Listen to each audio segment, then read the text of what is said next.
One. Hello, everybody. Oh, hold on. I can't talk that loud. Oh No, yeah. it's the twins. You got to make sure you have mute. Yeah, don't mute yourselves. Just mute the sound on the computer. Well, Yeah, if they like they mute the can't they stream. won't be able to hear me though. No, mute the stream is what I'm Oh, saying. mute the stream, guys, if you're watching the stream. Lawrence and Lionel. All right. Anyway, hello everybody. Welcome to Sebastian's Davies Dark Tournament.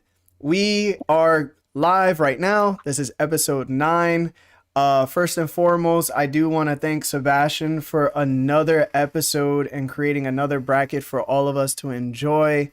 As you can see, we not only have me and myself, me and Sebastian this time around. We actually have the incredible twins here today with us, and I know they've been heavily requested to join. So I just want to say thank you to the twins for joining us, and I hope you're excited to do one of these brackets just because it's been really great that what Sebastian has created. So can you guys hear me, twins, or no?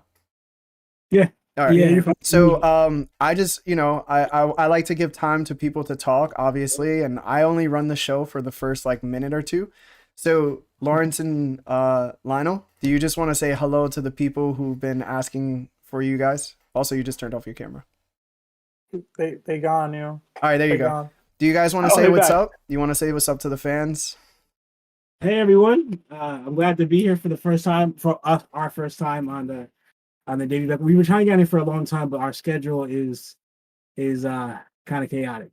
So it's tough for us to get on here every single time, but we're happy to be here and happy to join you and have good conversation with everyone and debate about power scaling in One Piece. Like, I'm excited for it.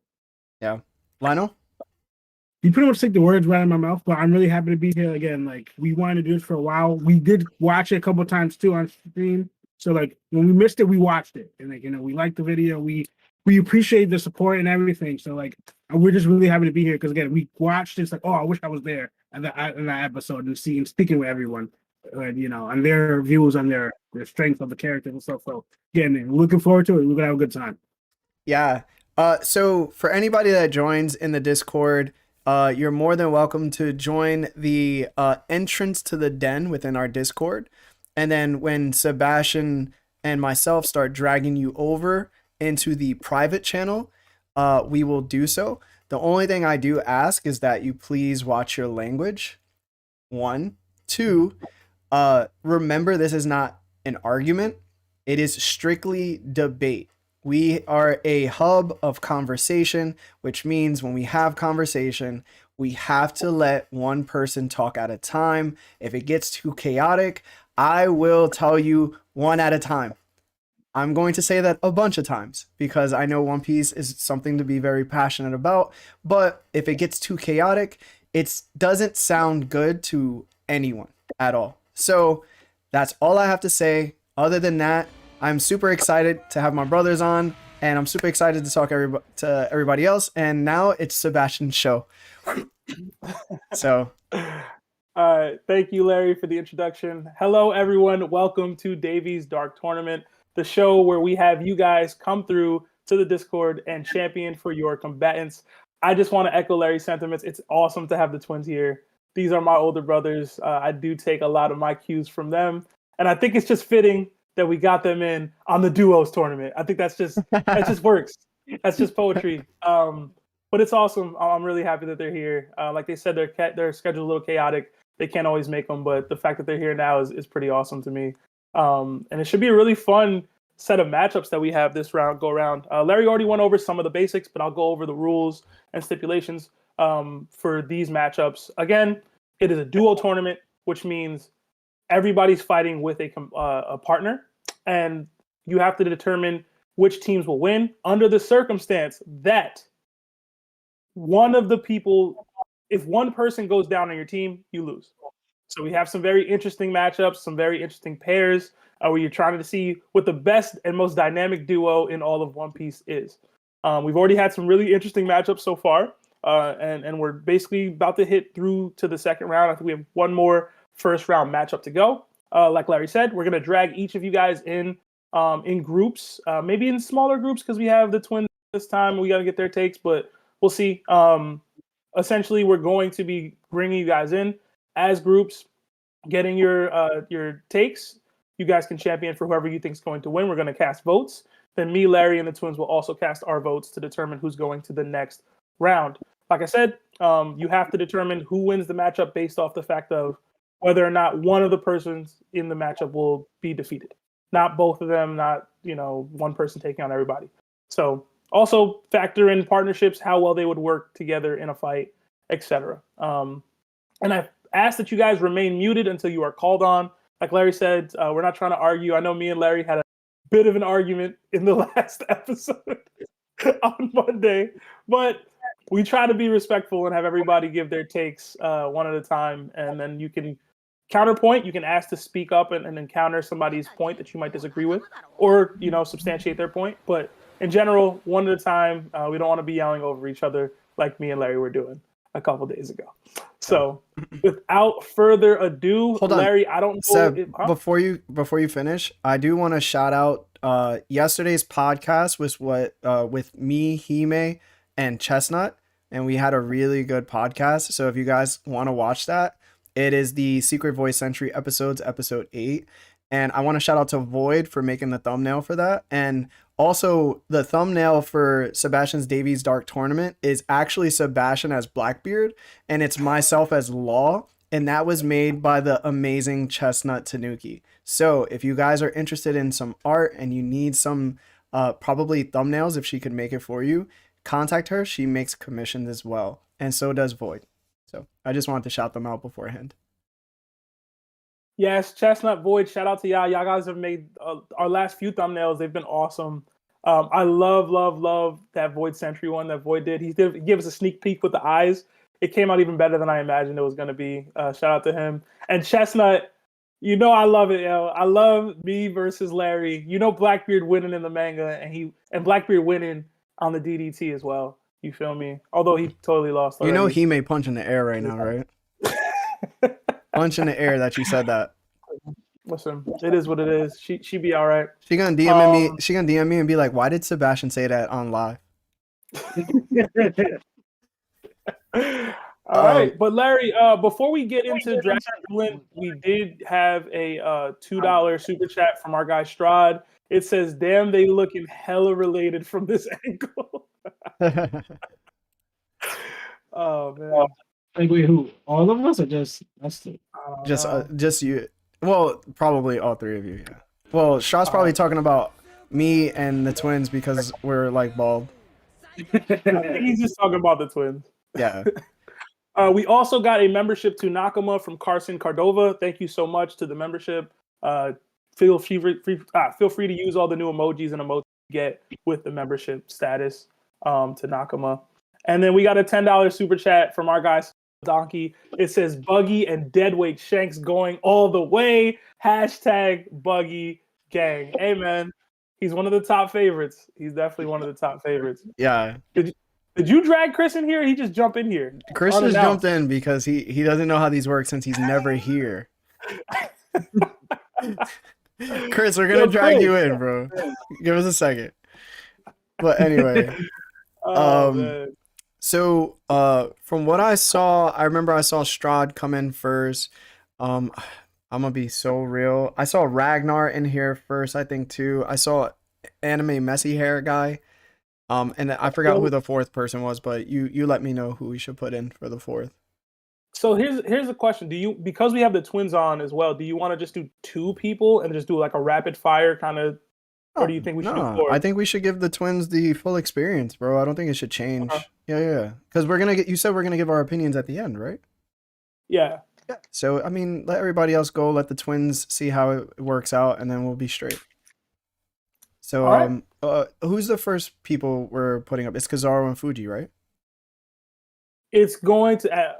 Which one did you make so far? I made all of them. It's actually supposed to be. It's Inu and Neku versus Kaido and Orochi. We have to finish that last first round matchup. All right. So Seb, are you able to drag people while I do this?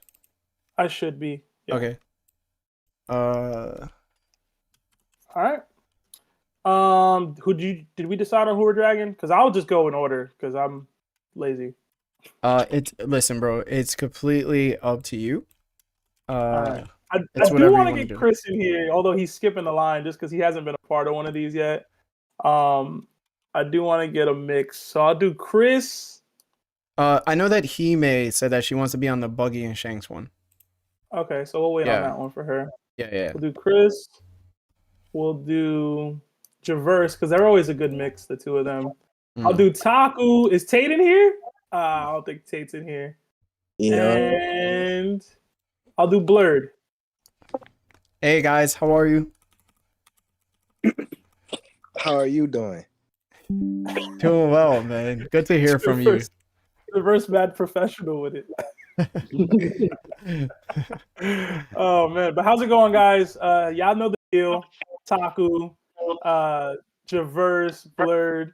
Chris, you don't know the deal, so you knew. Hold on, Seb.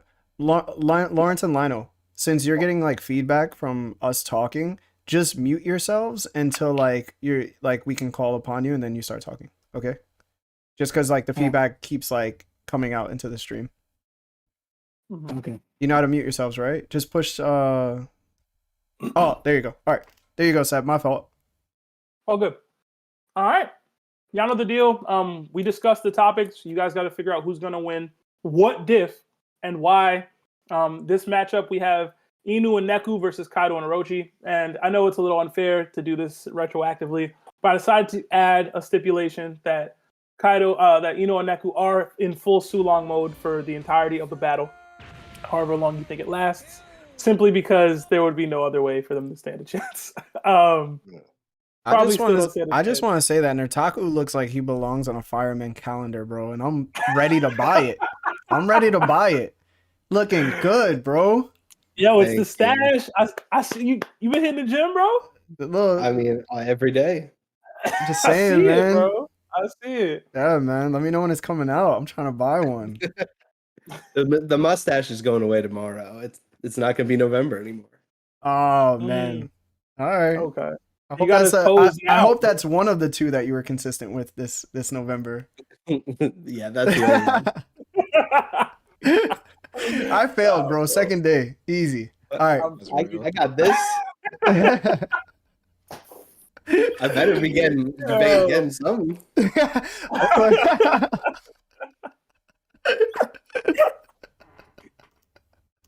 He said, "I'm leaving here with something." All right. I'm leaving here with something.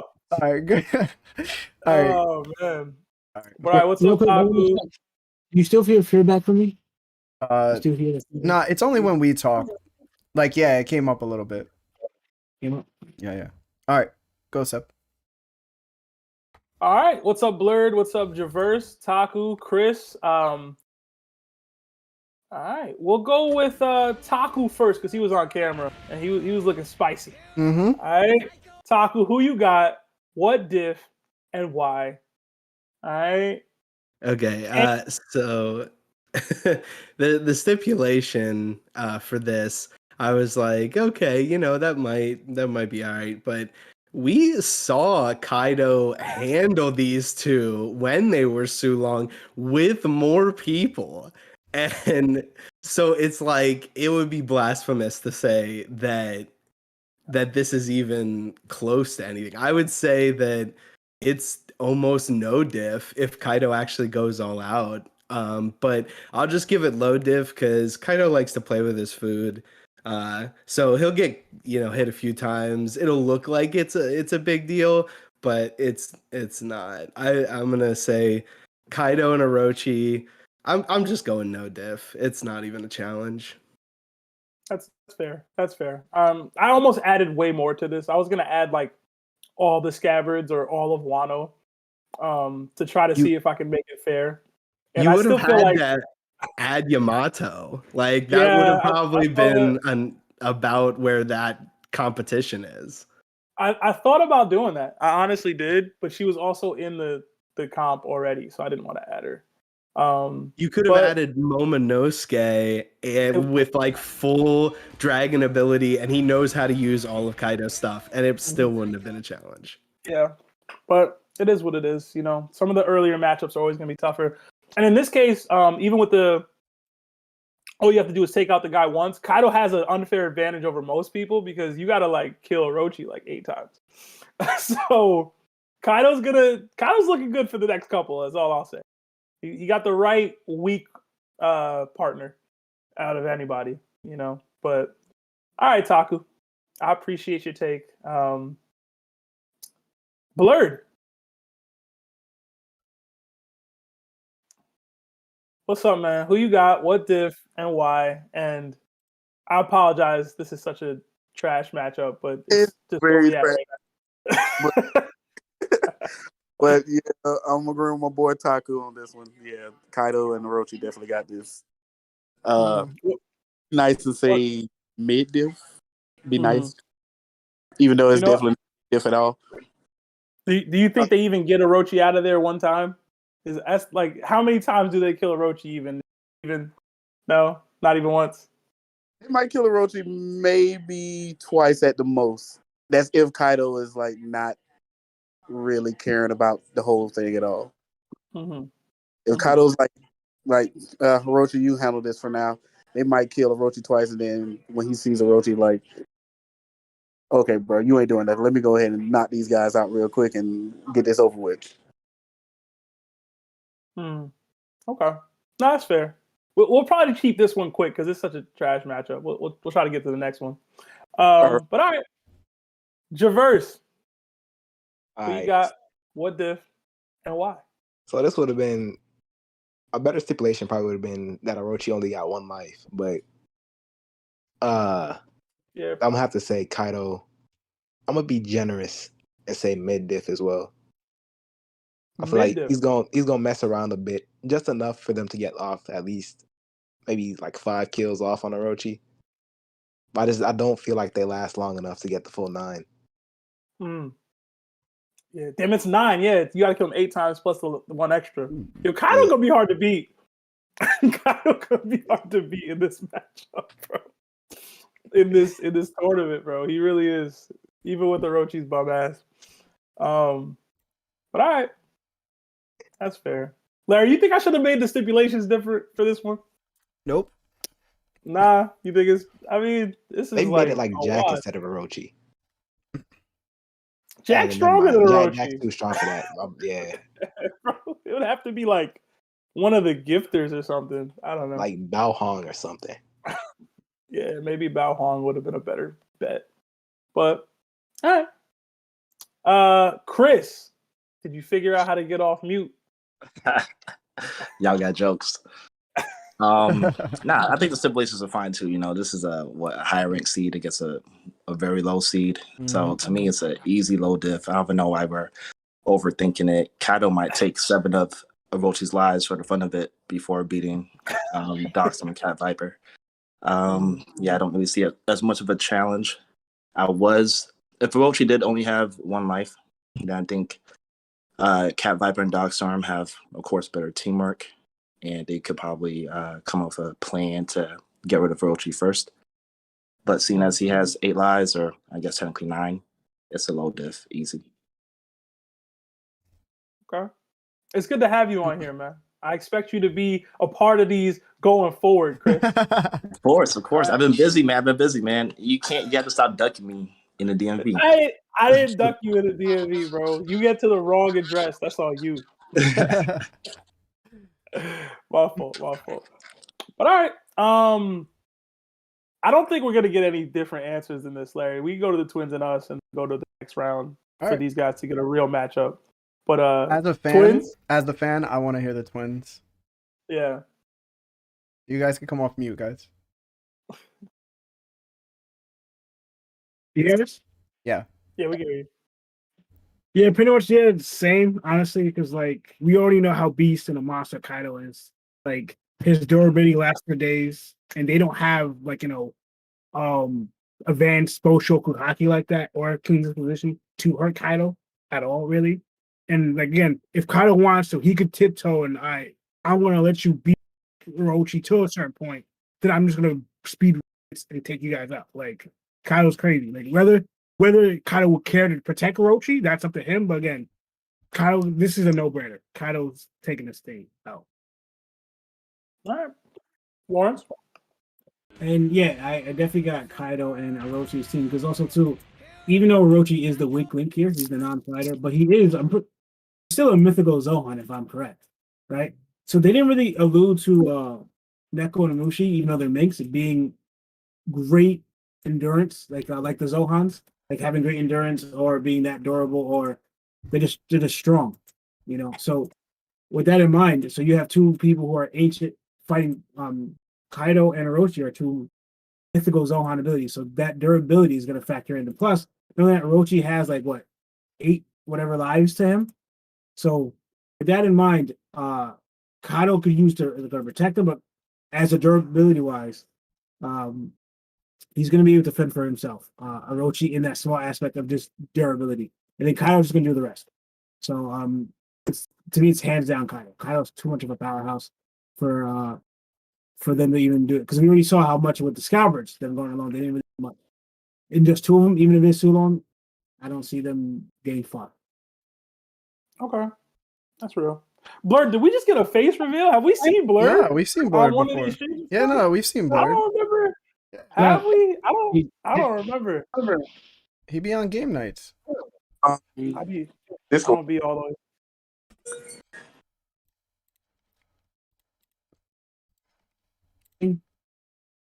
Test. No. Okay. No, there's still feedback. There's still feedback. All right. Whenever you guys talk, just unmute yourselves. Yeah, it's fine. Larry. Yo, I'm gonna be real. I'm picking Neko and Inu. You're lying. You're lying. I'm serious. Bro. Yo, I'm saying, hold on. Yo, hear me out. Why are you hear me out. Hear me out, bro. Hear me out. Based on what, bro? Based on what? Hear me out. Hear me out. The reason why Orochi has to die 9 times is because Oda made it very clear that his mythical Zoan is basically a Hydra. You have to cut the heads off, right? What if Inu and Neko don't necessarily cut his head off for plot progression? What if they just stab him in the heart and he just ends up dying? I feel like that's a one shot right there, right? Now we know that Kaido plays according to his competition. And granted, there's no way that Neko and Inu can actually beat Kaido at all. Like Kaido could just take them out immediately. But if Kaido's just like, yo, I'm gonna just chill and like just watch Orochi get bodied, like if y'all think he could, if y'all think that Dogstorm could get like 8 kills off, or Cat Viper could get like 6 or 2 kills off, what's to stop them from just stabbing Orochi in the heart and he just dies, bro? They don't go for the head. They just stab him in the heart. I think that's possible. I think that's, we've seen them use Rio and stab Kaido to a degree. Kaido let that just happen. You know what I'm saying? Why wouldn't that happen to Orochi? Y'all talking about the Hydra cutting. I'm just like, yo, hit the body, dog. Yeah, no, hold on. Larry's on to something. I searched this up. It isn't just like if he dies, he gets brought back. You have to cut off the head. Exactly. And it's like, yo, the only reason the Akazaya 9 even aimed for the head was to display Orochi's ability, that he's going to come back later. So me personally, yeah, I think Kaido wipes for sure. That's undeniable. But like, the dude has issues when it comes to battle, bro. And like, if Orochi gets speed blitz by 2 Sulongs and they hit him in the body, it's over, bro. Kaido out the tournament. That's on him. Actually, I want to change my vote. Can I say one thing? You changed your vote, change my vote. Yeah. Can I say one thing? thing? I'm convinced for once. Can I say one thing? Go ahead, Chris. I would almost agree with you, but I think if we assume that Kaido and the rest of the people in this tournament know the rules, then I don't even think Kaido allows that to happen. Because Kaido doesn't want to take an L. Larry, this man is first show First show already showing you up. Already, bruh. Listen, Kaido know the rules. He's not just gonna let them kill Inu. I mean, let them kill Orochi like that, bro. so let me I feel ask like even if everybody. he does know, they can still like slip by, you know, get Stop a little it. something off. Stop it. So can I ask, does Kaido, when Kaido cut Orochi's head off, did he know that Orochi can grow another head?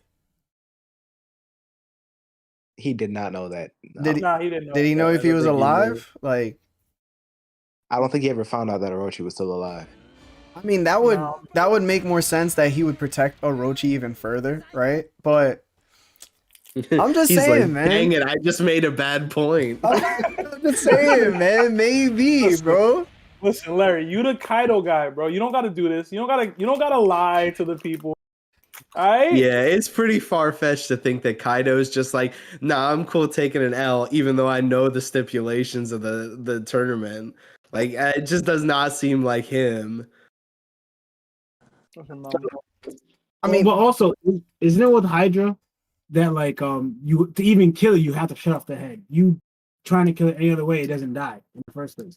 Doesn't it you had to chop off the head to kill it in the first place, but it just grows back another head? Isn't that the truth with the legend with the Hydra? it's always just been it's always been the heads, bro. The description of the fruit says, even in human, let me see, like, yeah, it requires you to be beheaded 8 times in order to die. So it doesn't say anything else about getting hit anywhere else. It just says being beheaded 8 times is the requirement for death. So you could die another way, or you wouldn't die from whatever the other means are. Listen, bro. Seemingly. Everybody always loves bringing up Donut Ace, bro. What about Donut Orochi? You feel me? That's all I'm saying. According to the verse, it wouldn't even kill him. You gotta take his head I out. mean, I didn't say that. It's just a little That what you iffy said. on whether it's. Is it the regular Hydra or is that Orochi's stipulations? Well, his thing is called. I'm reading the description for his fruit. Okay. I'm I just was about saying. to say, if they stab him in the heart and Kaido like speed blitz them before he dies, doesn't that mean Kaido still wins? It's true. Yeah. Also, it just dawned on me. Have we never seen hybrid form Orochi? No. No, we haven't. Unless that is hybrid. Unless that is his hybrid. I don't know what the full form would be. I think. I don't know. He got a real stubby body. I can't tell what's going on there. You know what? Didn't he like grow heads and like his body was still the same? He just had the heads. Is that hybrid? I think that was him. I think that was his transformation, wasn't it? I don't know. I can't tell if that's regular or hybrid. Yo, Blur, you in the hospital, bro? Yes, I am. Oh shit, you good? You good, bro? I hope you're good. My mom fell at work, and so I'm here. Damn. Oh damn. Hope mama's okay, man. Yo, prayers up to Mama Blurred, man. Yeah. She hears y'all. She voted Kaido? He voted. Mom, do you want to vote Kaido? He went with Kaido. I bet. She ain't like hit her head. She good. But Larry tripping. Damn, you tripping too. I don't know what y'all on, bro. Nah. I was just joking. I'm still. I changed the vote and everything, bro. You can't be doing that. We also gotta keep in mind. Remember, the two Neko and Mushi, too long form. For them, barely beat a weakened Jack. Oh, okay. You know? So that's not true, but keep going. That's not true. They weren't too long when they fought Jack. That's not true. Didn't they both go too long form when Jack was fending off against all of them? Nah, they chipped Jack, bro. Jack got bodies. No, that's not what happened at all. Army. That was after he fought the Mink. Then the Kings rolled up. But he fought the Mink army first. Then the Kings rolled up. Jack had numbers and stuff with him, bro. On rooftop or on Zoro? Yeah, rooftop. Jack had numbers. He had bodies with him. You know what I mean? They fought. They packed Jack up, man. Oh, yeah, Sulong, Inu, and Neku folded him like with swiftness. Yeah, I'm pretty sure that he got messed up. He got backed up, bro. All right, Lawrence, you done? Because I know you're gonna try to prove a point. The thing, Goma, if they needed that to beat Jack, right? The difference between Jack and Kaido is what I'm trying to get the draw in. You know what I'm saying? Jack is nowhere near Kaido's strength. So if they're pulling out all the stops just to beat Jack, they're not gonna even touch Kaido because Jack's nowhere near Kaido's. The point is, they're not even gonna worry about Kaido as much as they need to. They're just gonna focus Orochi, bro. That's my point. Yeah, I know Kyle that. gonna pack him up before they can kill him, bro. I'm telling you. Yeah, that's what I'm getting. Especially if they're not paying attention. Like, if they're focused on Orochi, that's like a bonus for Kaido. Like, that's easy. Like, that's slim pickings.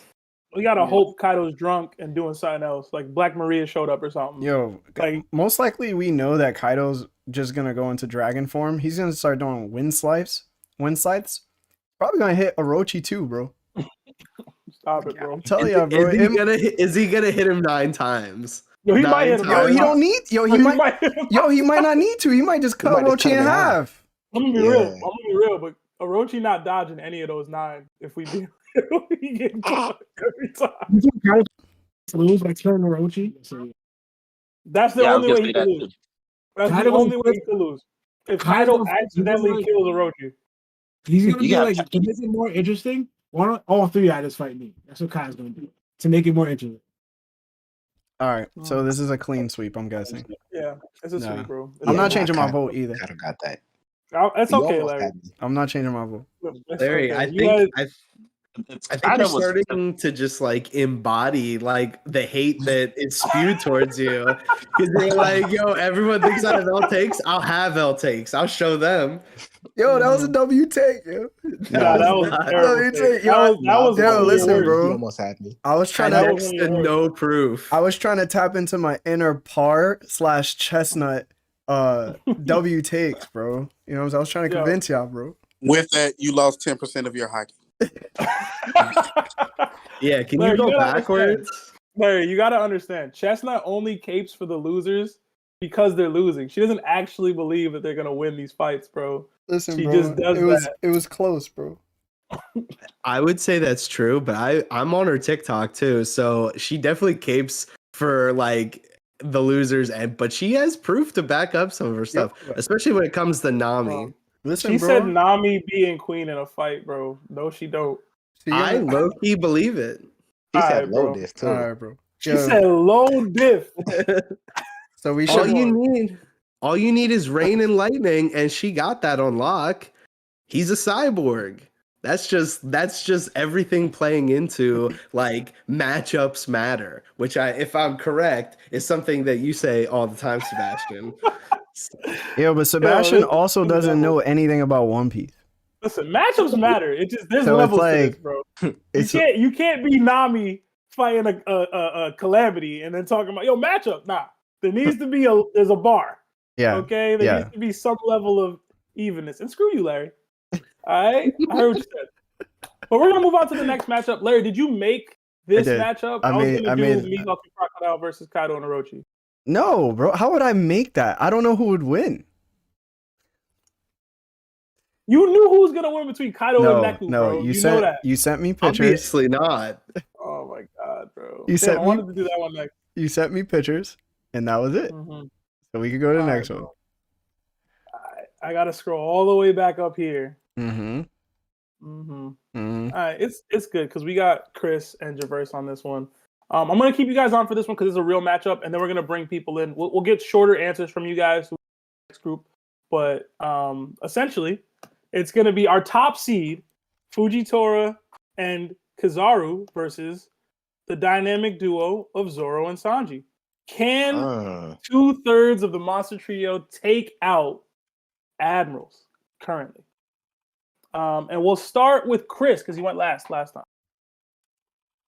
Wow, Traverse, if you gonna team up on this? You got that, bro.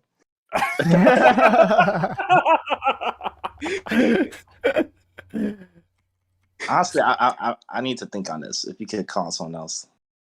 All right. Who went just before Chris? I'm trying to remember. Was it Javerse? Yeah, Javerse. Go ahead. It was. Stop passing the buck, yo. So, I don't rate Admirals that highly, especially Fujitora and Kizaru. So I'm actually give this to Sanji and Zoro. Oh my god. What's the difference? I feel like the most important thing here is they got the teamwork to make it work. Oh my god. They've been in situations where they've worked together before, and I feel like that's just enough to inch them through. I want you all to know. And based on that top 30, Zoro already practically there. He was like 1 overall away. I think they were both 93s. He was a 90. Kizaru was a 94, Fuji was a 93, and then Zoro and Yamato were 90s. That's what we had him. Sanji was like an 87 or whatever. Yeah. I mean, you don't go by our breakdown. That's our rating. Yeah, that was just our rating. I feel like they got it. Especially post Wano. It is post Wano. What's the diff? Oh, that's extreme. Okay. I respect it. Okay, I'm ready. Go ahead, Chris. I also think it's extreme diff. I think the teamwork thing I might have to push back on a little bit, because usually when Zoro and Sanji fight together, their fights get separated. And so when I look at it like that, I'm thinking of it as being like a 2 1v1s and who's going to get defeated first. And y'all know I'm a Sanji hater, so I'm really trying to think like, okay, is Sanji able to beat Kizaru at this point in the story?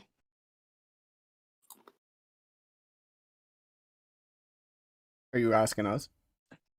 I'm asking myself. I'm trying to think. I thought you said you was ready, Chris. Nothing saying that it's Sanji that has to hold off Kizaru. You can say Sanji holding off Fuji until Zoro gets work if done. Sanji fights Fuji, I think Fuji wins based on matchups.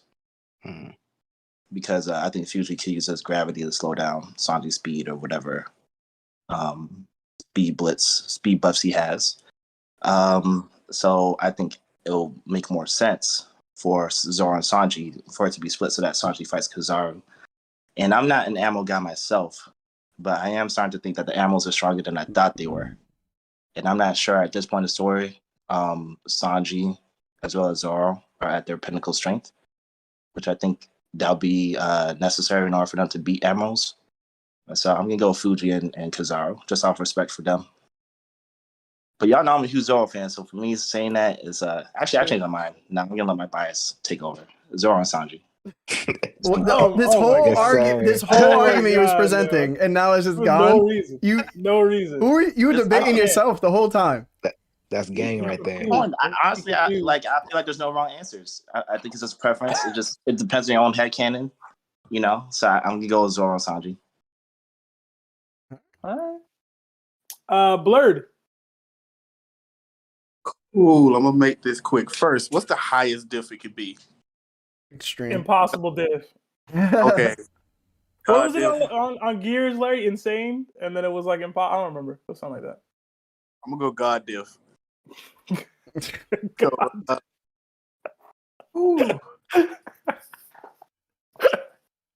I feel like between Zoro and Fuji, it'll probably be a pretty even match, maybe. But I feel like Zoro will take it.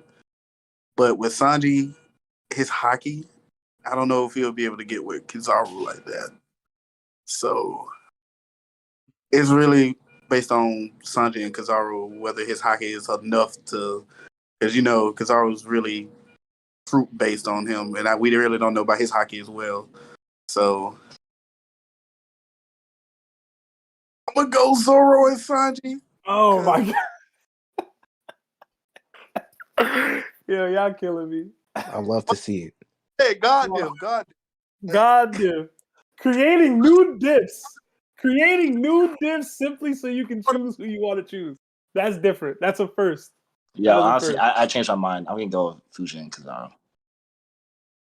Listen, we're not doing this topsy-turvy shit today.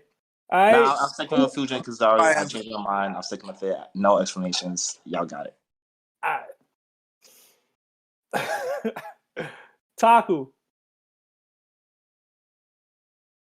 I'm not gonna lie, I was gonna come in here until he changed his mind. I was literally gonna be like, yo, y'all talking a lot, but y'all not really saying anything. Like, you guys literally, you said a bunch of stuff, but then literally just swapped at the last second. Like, man, whew, that was tough to watch.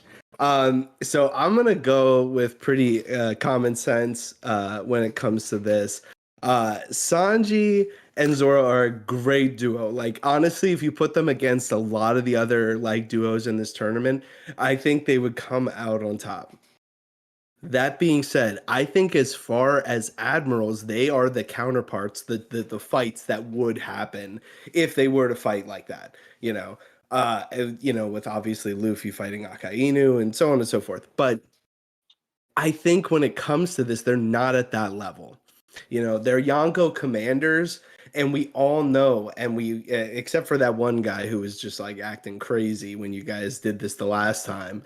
But we all know that it is admirals over at least Yonko 1 commanders and below. So these are a Yonko 1 commander and a Yonko 3 commander. So it's just like, how can you even compare the two? And as far as hockey feats for the Admirals, we didn't get to see them too much because they were more or less showcased at Marineford when we didn't see hockey at that point. But we know that it was happening, right? We obviously saw the emission where they blocked Whitebeard, his attack for the Quake. Mm-hmm. And then we also get to see them use Future Sight, kind of, whether you agree with it or not. So we know that they at least have that in their bag. And of course, we obviously know Vice Admirals need to have at least base level hockey to become Vice Admirals.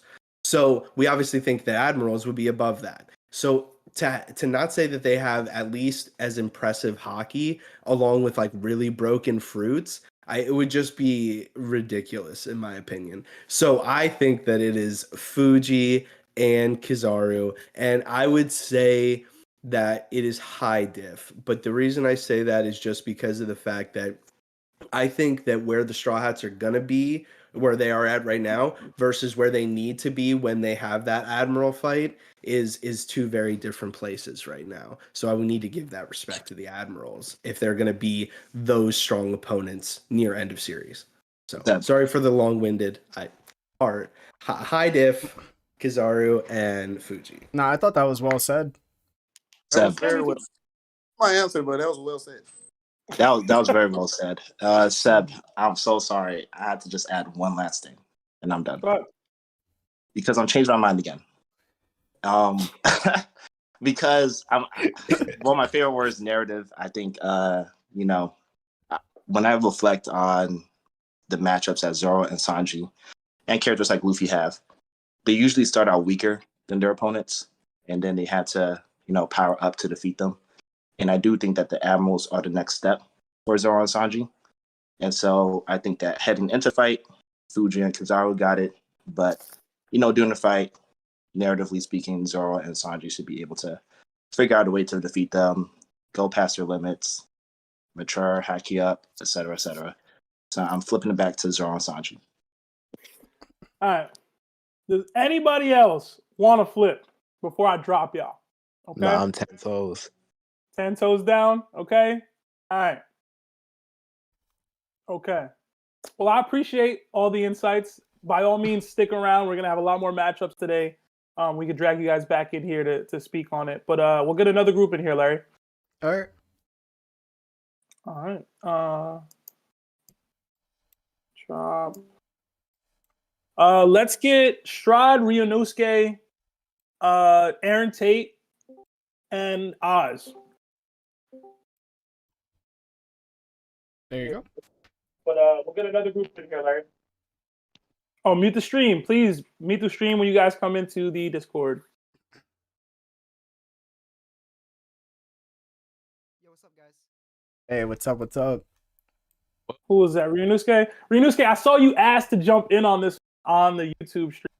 So I figured I'd drag you in, bro. Yeah, I saw you yelling. Thank you. Top of his lungs. Like, let me in. But all right. I think we got a good mix here. What's up, Oz? What's up, Oz? What's up, everybody? Going on? Yeah. I don't know if it's just me or the Strahd behind, but like I'm still watching the answers on the Sanji and Kizaru and just got pulled in. So. Oh, yeah, same here, bro. The stream's a bit behind. It's a bit delayed.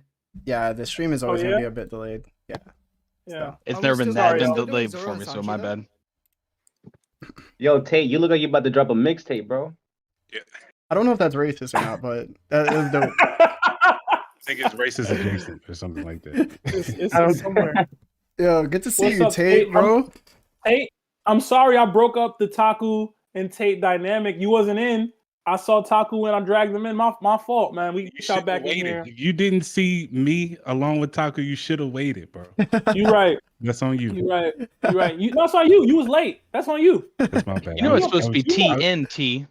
Mm-hmm. Yeah, I was just Now getting it's off work. T That's my bad. and then T. You feel me? We'll start with you, Tate. You know what I mean? Who you got? What diff? And why Admirals versus, the Straw Hat Duo? Who you got? I'm gonna go with the Admirals Extreme Diff. For a lot of the reasons that Taku laid out, I think Zoro and Sanji, for all of the leaps that they've made over the past few arcs, I do think that they still are not quite ready. I mean, think about it. We're even for Luffy, we're just now thinking that he can probably take out an admiral, right? But that's off the strength of him just now defeating Kaido. Are we really ready to give that to Zoro and Sanji?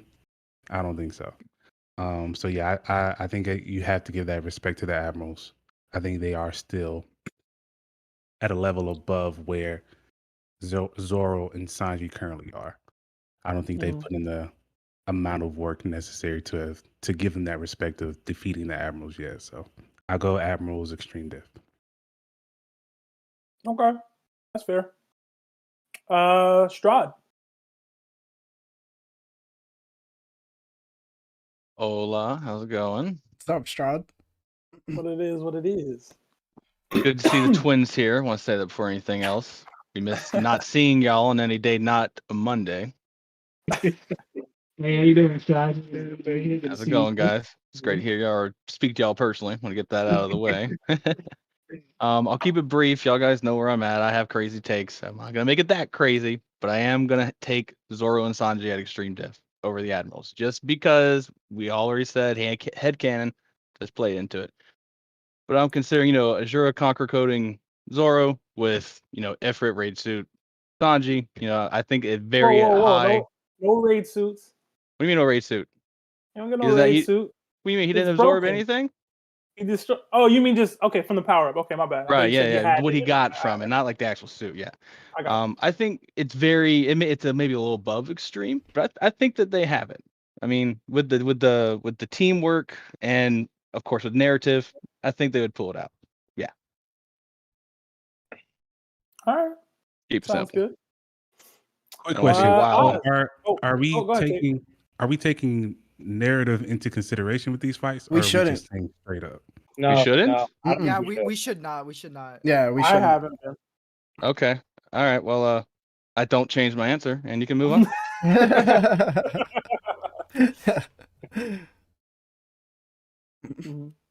All right, Oz. I'm gonna have to agree with Tate. I got Kizaru and Fujitora. I feel like the only one from the Straw Hats that's ready to take on an Admiral is Luffy. Zoro and Sanji ain't there just yet. Maybe by the end of this arc or the arc after. I don't know, but I just don't feel like they're there yet. I feel like the combination of Kizaru and Fujitora's Devil Fruit would be just a little too much.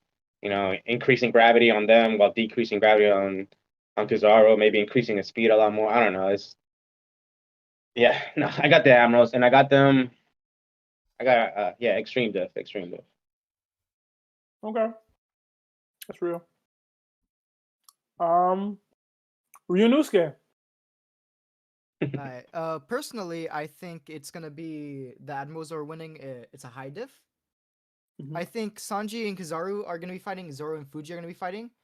We've never seen Kizaru serious, and I think he's fast enough to follow Sanji with his speed. And I don't think the durability. Of course, Sanji's very durable, but I don't think it really matters in this fight. So I think Kizaru wins against Sanji like a high mid diff. But I think Zoro versus Fuji is going to be like an extreme diff because we really haven't seen the capabilities of Fuji yet. But I still think, even though Zoro and Sanji have good teamwork, I think strength-wise, they lose against the Admirals. They're nowhere near them yet. All right. Okay. So what you said high diff? Yeah, Hive to extreme. Okay. Larry, you think we should get the twins' take now? Yeah. Mm-hmm. I want to hear them. Yeah, Lawrence, Lionel. Okay. So honestly, I'm leaning towards. I'm gonna take Zoro and Sanji. Extreme diff. I didn't expect that one. Extreme diff, because I kind of felt like, I know we're not using the narrative, and I'm not using the narrative, but I'm saying I kind of feel like they're playing towards Zoro's strength. I keep saying on Dressrosa, how he was already fighting or exchanging with Fuji, right?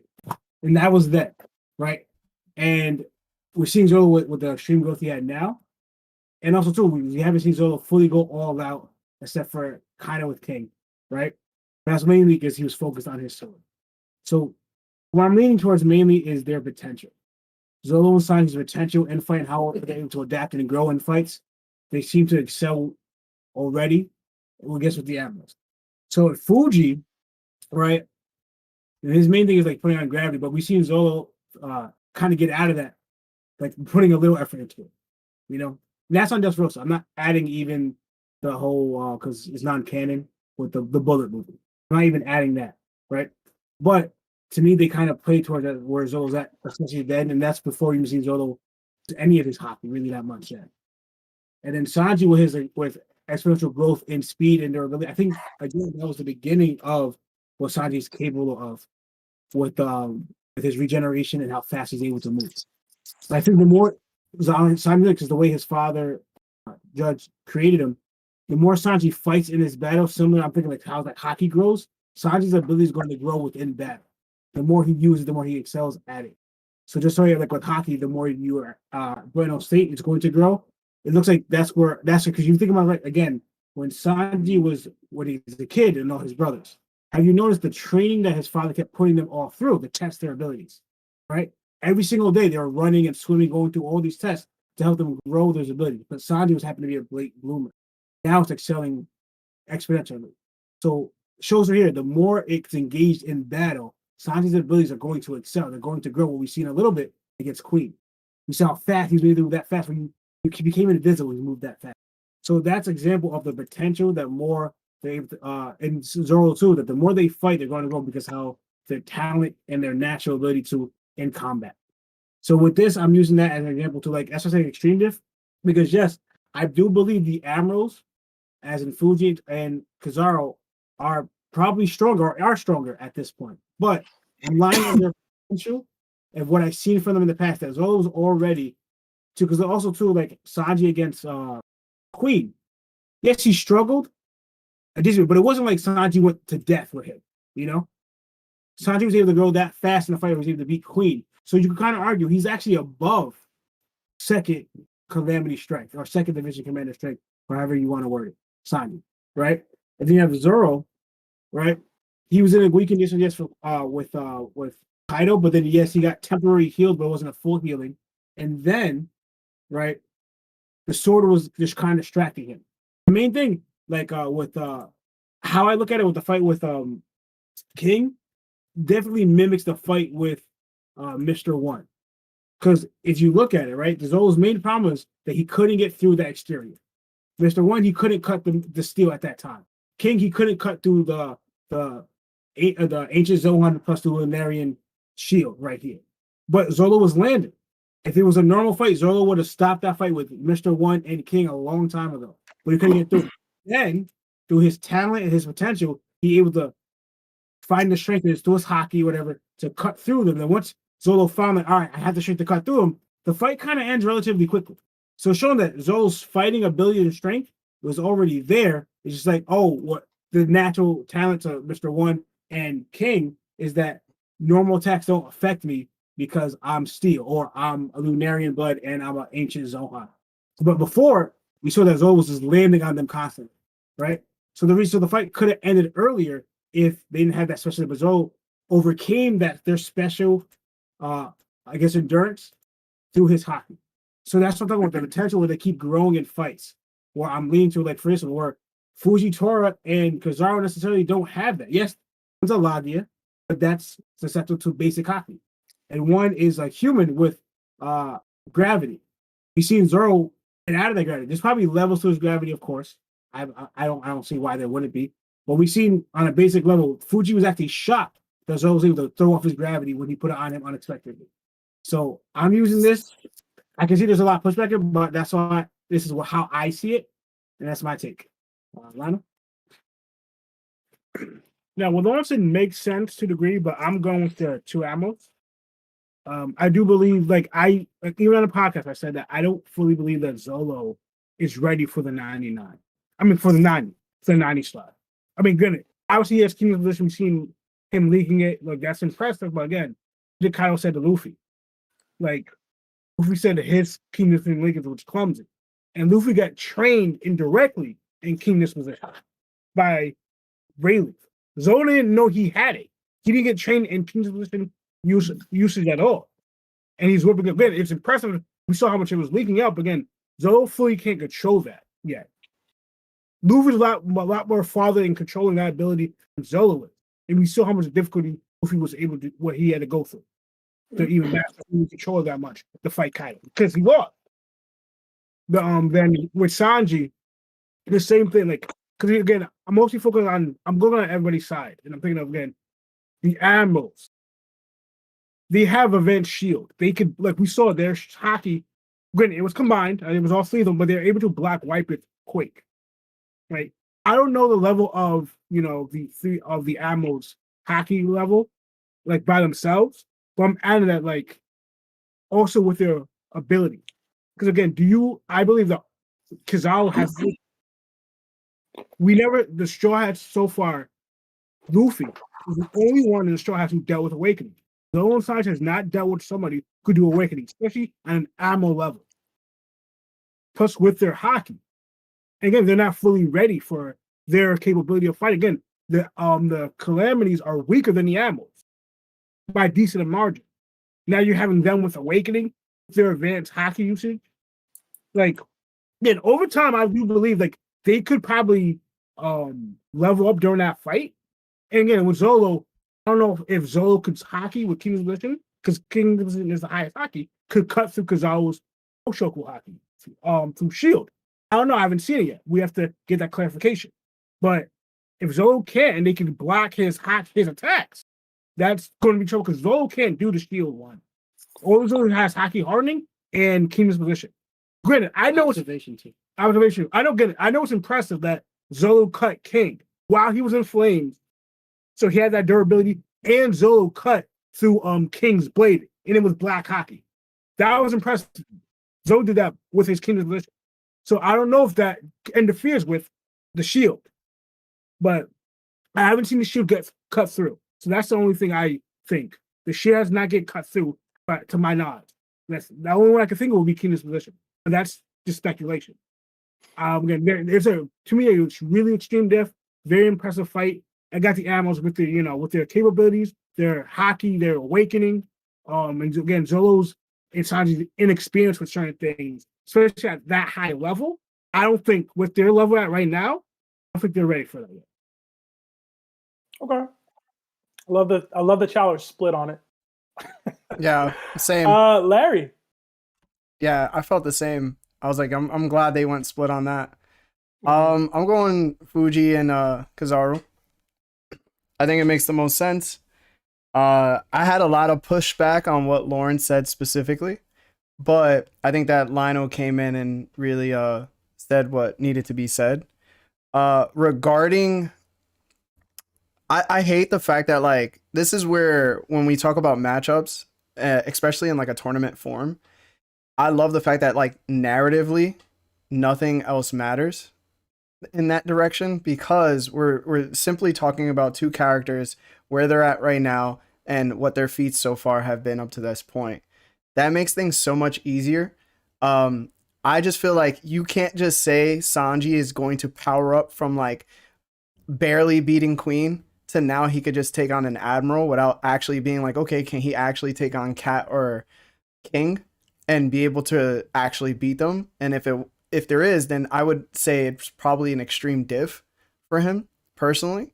So I think Sanji is the weaker part of this team for him and Zoro. Now, Zoro being able to control Enma, we still don't know how much control he actually has, but I assume that he's going to be stronger, right? I think overall, when we get up to those admiral levels, there's too much. There hasn't been enough shown for admirals, but we know for a fact that the admirals are supposed to be able to fight Yonkos to a degree, right? But when we think about like second-rated commanders on Yonko ships, we know that they don't compete with Yonko level opponents. And that's how I look at it. I think that it's a huge leap in order for Zoro, who just barely beat a first commander, to just jump up to a Yonko or an admiral level. It just doesn't make sense to me, and neither does Sanji. I think that when we talk about endgame, because everybody loves talking about endgame, I think the endgame for Zoro and Sanji are going to be admirals. They're not going to be Yonko level opponents.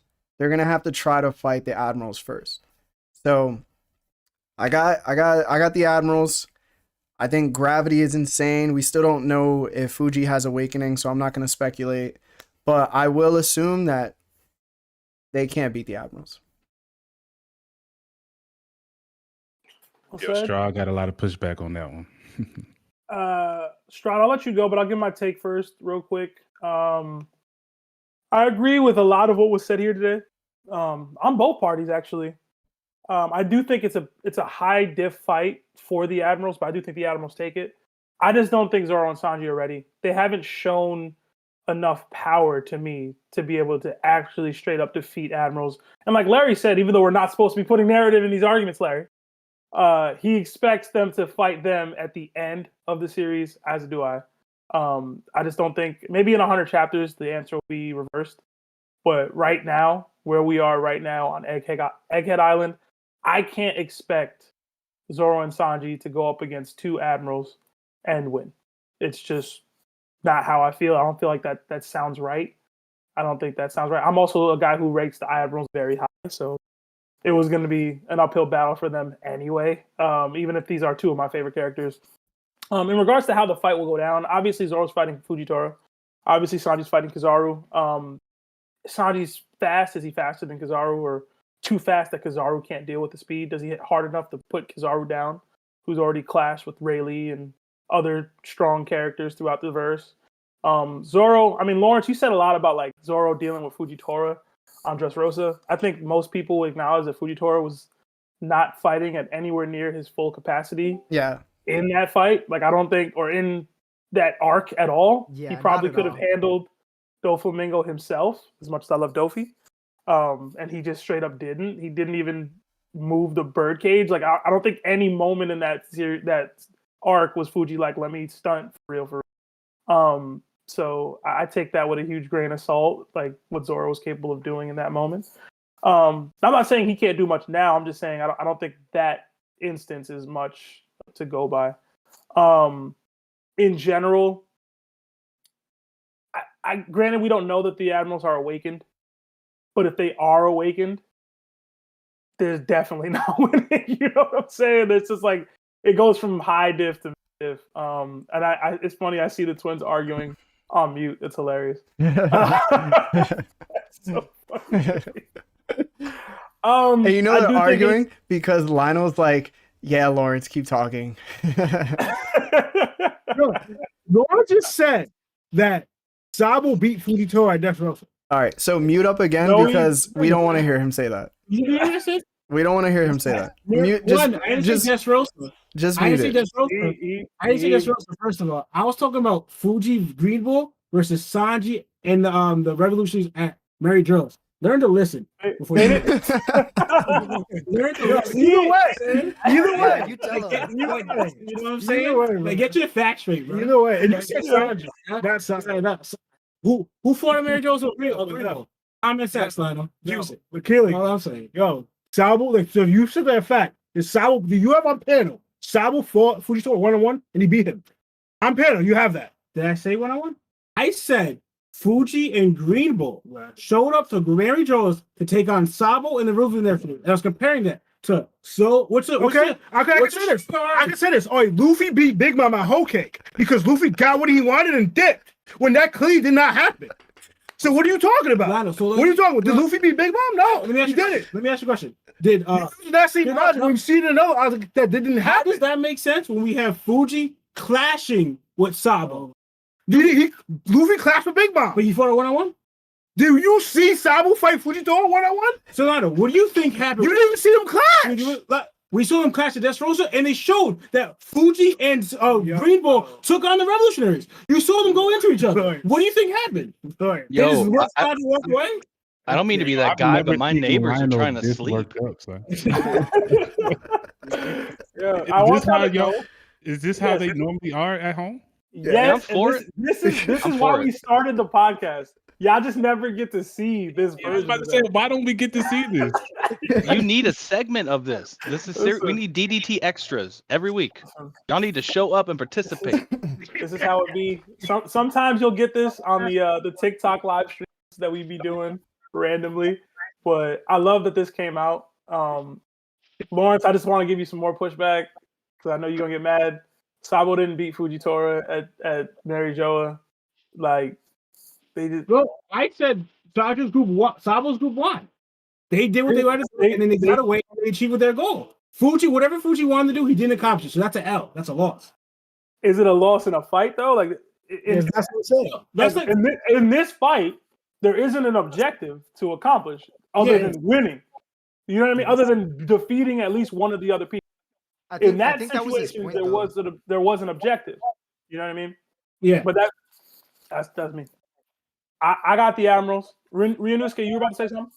Oh, yeah. I wanted to add that we're not really taking into account their fruits as well, because we saw that Fujitora was able to bring out a meteor out of space.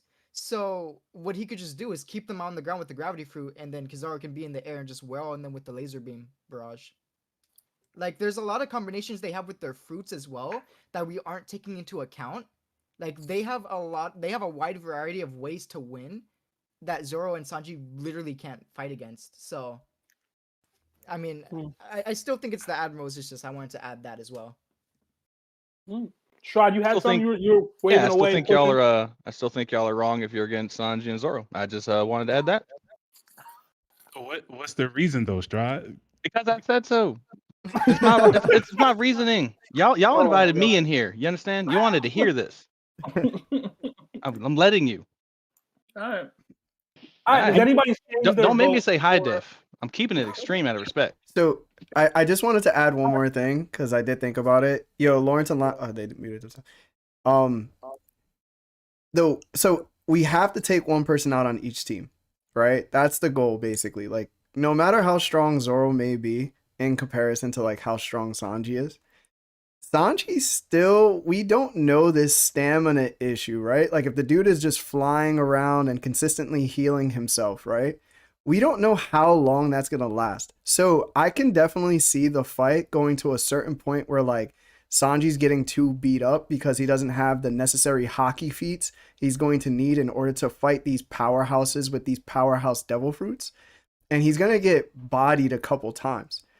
And like I think Ryunosuke said, the combination of gravity and light are literally two sides of the same coin to a degree. And what's going to happen is like that movement that that Sanji's going to depend on is going to be hindered by the gravity fruit to some degree. There's too much that Sanji personally is going to have to deal with these two admirals, and he's going to force Zoro to have to fight both of the admirals by himself to a degree.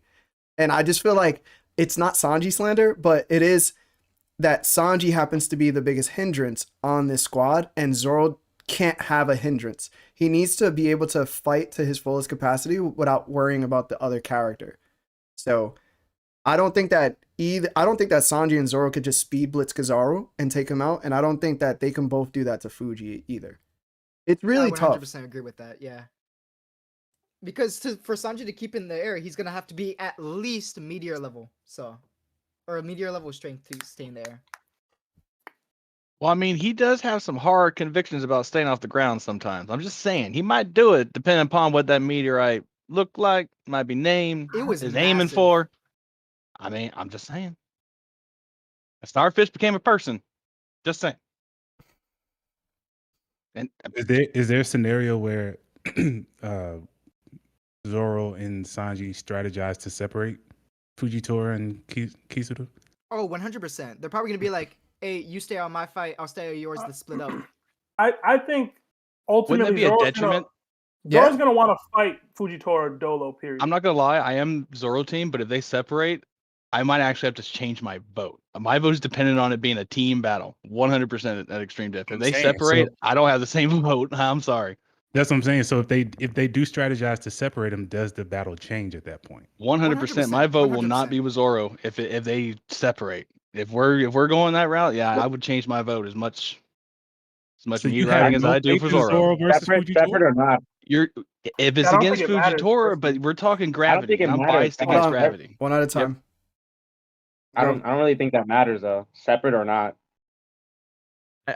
I think Gravity is something you're underestimating. Personally, on a one-on-one matchup, if we're being real. But that's what I'm saying. I'm saying like even like together, Light and Gravity, like I said, that's too much for Zoro and Sanji. But if you even separate them by themselves, like even if we say Zoro can fight against Fujitora, that's not going to be an easy fight for Zoro. And if we flip it, either way, it's no. I think like that. I really don't think that Zoro and Sanji are anywhere. I'm not gonna say anywhere near, but they're not there yet. They're definitely not there yet. So the reason I asked was because Larry brought up the point that Fujitora's gravity is going to cause problems for Sanji. But if we believe that Fujitora's matchup will be against Zoro, Sanji against Kizaru, then if Sanji doesn't have the hindrance of gravity, how does he fare against Kizaru in that scenario? To be fair, even if that happens, I fully believe that then Kizaru has one less distraction, and it's just, I mean, his problem is he gets distracted. If he's going to be taking Sanji seriously, and we're assuming that, and it's one-on-one, I'm sorry, it's not Sanji slander, but he's not out doing a light fruit. I mean, take a narrative out of it, just you and rank an admiral. We say they're under Yonko, not under third members, correct? It's not under second hands, correct? Not under first, right? So, I mean, just speaking on rank, if I'm Zoro, one-on-one, it changes for me. I don't know how y'all back on. How Chris get back in here? he got powers. He just joined. I mentioned them being separated, and I'm starting to think of a different strategy. If I'm Zoro and Sanji, if I'm Team Zoro and Sanji, I will tell Sanji, let's separate, and don't even try to win. Stall, so I can do my thing and beat Fuji. And so then the question then becomes like, can Zoro beat Fuji? And if you believe Zoro can beat Fuji in a one-on-one, then I feel like that changes things as well. What's Fuji's moniker? The Tiger, right? Purple Tiger. Yeah, I think so. I hate to say it, but I just in a one-on-one, and I love Zoro. I don't think he's taking Fuji in a one-on-one against Gravity. I just don't. Don't. All right, so everybody has their votes. Is anybody changing? Chris, you don't count. I'm gonna move you down eventually. My bad. Yeah, it's all right. Anybody changing? Nope, same. Same Tate, same Strahd, or are you switching up Strahd? Same, because we're not separating them. It's a Strahd, 2-on-2. Don't have the same pride, bro. If you need to switch, just switch. It ain't bro. pride because it's a 2-on-2. All They right. wouldn't separate. They'd be smarter than that. All right, Seb, are you switching up? No. Twins, are you separating? I mean, separating. Are you switching up? No, they arguing. They still arguing? Are you guys still arguing, or did you switch up your vote? Nah. They got They said no. Ryonosuke, you said you switching up or no? Admiral still win. Admiral still win. Okay. I think after this, I might actually put it to extreme diff instead of high diff. Yeah. Or not extreme, lower mid diff. Oh, I'm about to say. Seb, what did you want to do? Did you want to get another squad in here because it's so even? It's even. It's 7-5, and even in the YouTube chat, it's like 52-48. It's about as close as it can get. So we'll do another group. All right, switch us out, man. We got plenty of people down there. Yeah, dude. Let's get All right, thank you guys for your wonderful opinions too. Yo, Tate, love seeing you here. I was actually wondering if you were gonna be here today. Because he was late. I got off work a little late, but yeah. Leave that working man alone. All right, guys. I'm gonna push you down. Thank you. See you guys. All right, Carl. Yeah. Get like Ragnar, Senju, who else? All right, let's get the girls have been waiting a while. Let's get Chestnut in here. Yeah. Let's get Party Pete and Rimuru. Rimaru's not joining. Oh no, okay. Then get Ragnar. Ragnar. I'm sorry, I'm still in here. Oh, my bad. Oh snap! My bad. Ragnar's not here, bro. He is. Where? I don't see him. Oh, he changed his name. My bad. All right. Hello, ladies. What up, guys? Hello. I'm so curious to know some of these takes. Damn. What's up, guys? What's up, Vegeta, man? Party, Hime, Chestnut. You know. Yo, what up? I like to let whoever goes first be on camera, so we'll go with Hime, and then Chestnut, and then we'll decide on the boys. Plus, ladies first. So. All right, so I'll make this short. We're still on the Sanji, Zoro, and Fujitora and Kizaru, right? Okay, Yeah. so as much as I like Zoro and Sanji, they're not winning this. Not now, at least. I don't think they have the capacities, the strength, and the stamina to go against these two. I feel like people are just they're just too much of a fan of like Sanji and Zoro. That's why they want them to win. But logically speaking, these admirals are a bit stronger at the moment. So I have to give it to Fujitora and Kizaru, and I'm gonna give it high div. Okay. Yeah. Thank you for the very reasonable take, Hime. Even though I know you're biased in the opposite direction because you don't like the admirals, so I appreciate the level-headedness that you went with there. Chestnut. You know, usually I take the underdogs. So because Zoro and Sanji are the underdogs, even though I technically think Kizaru and Fujitora are gonna win, I'm gonna argue for Zoro and Sanji just cause. I told you, bro. This is just Chestnut. Listen. Ready? You hear this? So I think that Fujitora and Sanji could definitely go to head to head in terms of observation haki. As we know, Sanji is very proficient in observation haki, and with his speed and I think his speed will be able to outmatch a lot of Fujitora's moves, especially with the meteors. And then if we're considering the fact that Sanji has like Ifrit Jambe, I think that would be more than enough to defend himself, as well as the ability to heal. And I think that his healing factor and increased durability will help him outlast. And with Zoro and Kizaru, here's my thing. We've seen that Zoro has gone up against faster opponents before, and even though I don't think he's as fast as Kizaru, I think that with his Conqueror's coding, he'd be able to deal significant damage and put up a good fight. And with the feats that he had against King, I think that you could make him relative to Kizaru, and with Enma, considering that he scarred Kaido, I think if he got a pretty good hit on Kizaru, he would be able to take him out. So I'll go Zoro and Sanji for the fact of Wano feats. Okay. Wano feats. That's real. Party. I mean, I'm gonna go Kizaru and Fuji as much as I want to pick Zoro and Sanji. You know, Chestnut I think made some very valid points, but I think we might be slightly overrating. Just considering the nature of this specific competition, I think we might be slightly overrating Sanji's capability to stall for time. Because, you know, even if you evaluate Zoro in the kindest ways, like if he's beating either one of these guys, it's an extreme diff fight. It's gonna take him a while. But Sanji's gonna lose no matter which one he fights. And the speed at which they would just have to incapacitate him, because he's very durable and he has the health regen, but that doesn't regenerate any of his stamina. And if he loses consciousness, that has the regeneration of his bones and stuff doesn't have any effect on that. And so fighting someone who, say, fights Fuji, and it's someone who can control gravity to a large level, it's going to make it difficult to skywalk and do things like that.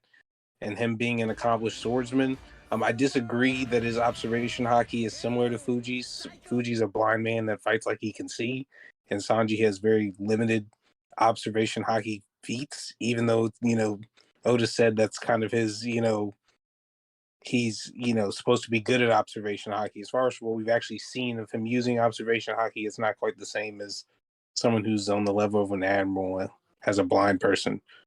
And so, yeah, I don't think he has that much of a chance against Fuji or Kizaru. I don't think, as fast as Sanji is, he's probably not faster than Kizaru, and Kizaru's attack power is just on a different level. So incapacitating Sanji would probably not take very long. So I think the admirals got it because they're admirals. Well said. Ragnar. I'm not gonna lie. I had a whole debate about this earlier. I have no idea what to go with it. Not right now. I still pick the admirals, and it should be mid-diff. And the reason why I think that is the only way that Zoro and Sanji have a chance of winning, really, is if Zoro holds off Kizaru. Sorry, Zoro holds off Fujitora and tries to beat him while Sanji runs away from Kizaru. And if they even switch opponents once, it goes from mid-diff to extreme diff. So it shouldn't be a thing where they have a chance in this fight. It's just more like what the admirals represent. It's not the kind of power that Zoro and Sanji have displayed yet. Okay, that's fair. One team is starting to pull away, so it's 10-6 right now, and the admirals are still relatively vote, but I think we can probably call it and move on to the next matchup. What do you guys think? Yeah, I forgot to say mid-diff as well. I agree with Ragnar. I feel like Ragnar, it's obvious. Ragnar, you had me confused. You were like, I didn't know where to go, and you said mid-diff, and I was like, what are you talking about? How does that work? Let me tell you why I don't know where to go. Because I didn't know where to go between high diff. Yeah, as in strategy-wise, I want to give Sanji and Zoro the win because they sound like an amazing pair in a fight when it really comes down to the ropes. But I'm trying to think about a situation. The admirals pull up on Luffy after he's retired, and let's say they're retired right here and they stopped at Wano. And Sanji and Zoro at the front, the admirals walk up to them. I am not seeing Zoro and Sanji stop Kizaru and Fujitora from invading Wano. That's what I'm saying. I'm not seeing it happen. And I'm thinking it's a mid-diff because they're going to make it all the way up to Luffy, Jinbei, and Yamato. And the rest. That's my idea. I'm just saying, in a story-wise and in the anime, it just makes sense that way. Okay. All right. I get that. Well, it looks like our guys took the L to the admirals. I think it's just a little too early for them. Just a little too early. But all right. We'll have to go on to the next matchup. I'm going to leave you guys in because you didn't talk too long. But it is going to be Law and Kid versus Shanks and Buggy. And I want you guys to remember, all you have to do is take out one person for you to win your matchup. And we'll start with Ragnar because you went last.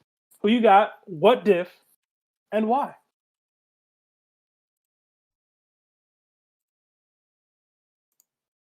Oh, boy.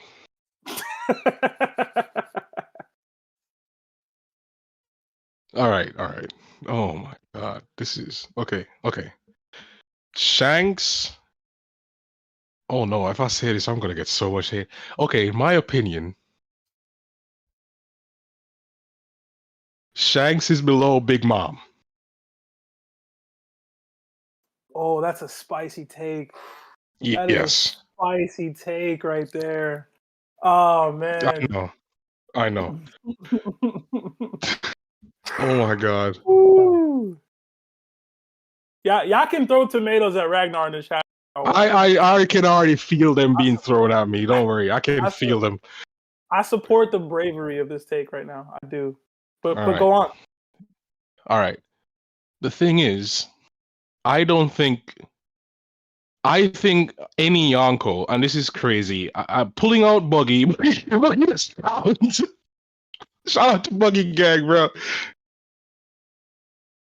I think any Yonko in the same situation Big Mom was in against Law and Kid wins, other than Buggy. I don't. I know this is going against what I said with Big Mom being about Shanks earlier, but I think that was just a matchup thing and a story thing. And I think Shanks by himself and Buggy can fly and King, yeah, Law can teleport, and Kid can technically use magnetism to fly as well. But he can cut. What are you going to do to Buggy? Cut him? Like, if you think Buggy can't withstand torture, just remember Buggy was in Impel Down for a long time. He can withstand a freaking gamma knife or a freaking tact. I don't know. You know what I'm saying? I don't think Kid is one-shotting Buggy, and I don't think, well, if Law loses Awakening, oh my god, I'm going with Shanks and Buggy because of Shanks, and I think that Kid and Law aren't as good as Shanks, and I don't think they can cut Buggy, and it's going to be extreme diff. It's going to be extreme diff with Shanks and Buggy because Shanks will be too busy trying to keep Buggy alive.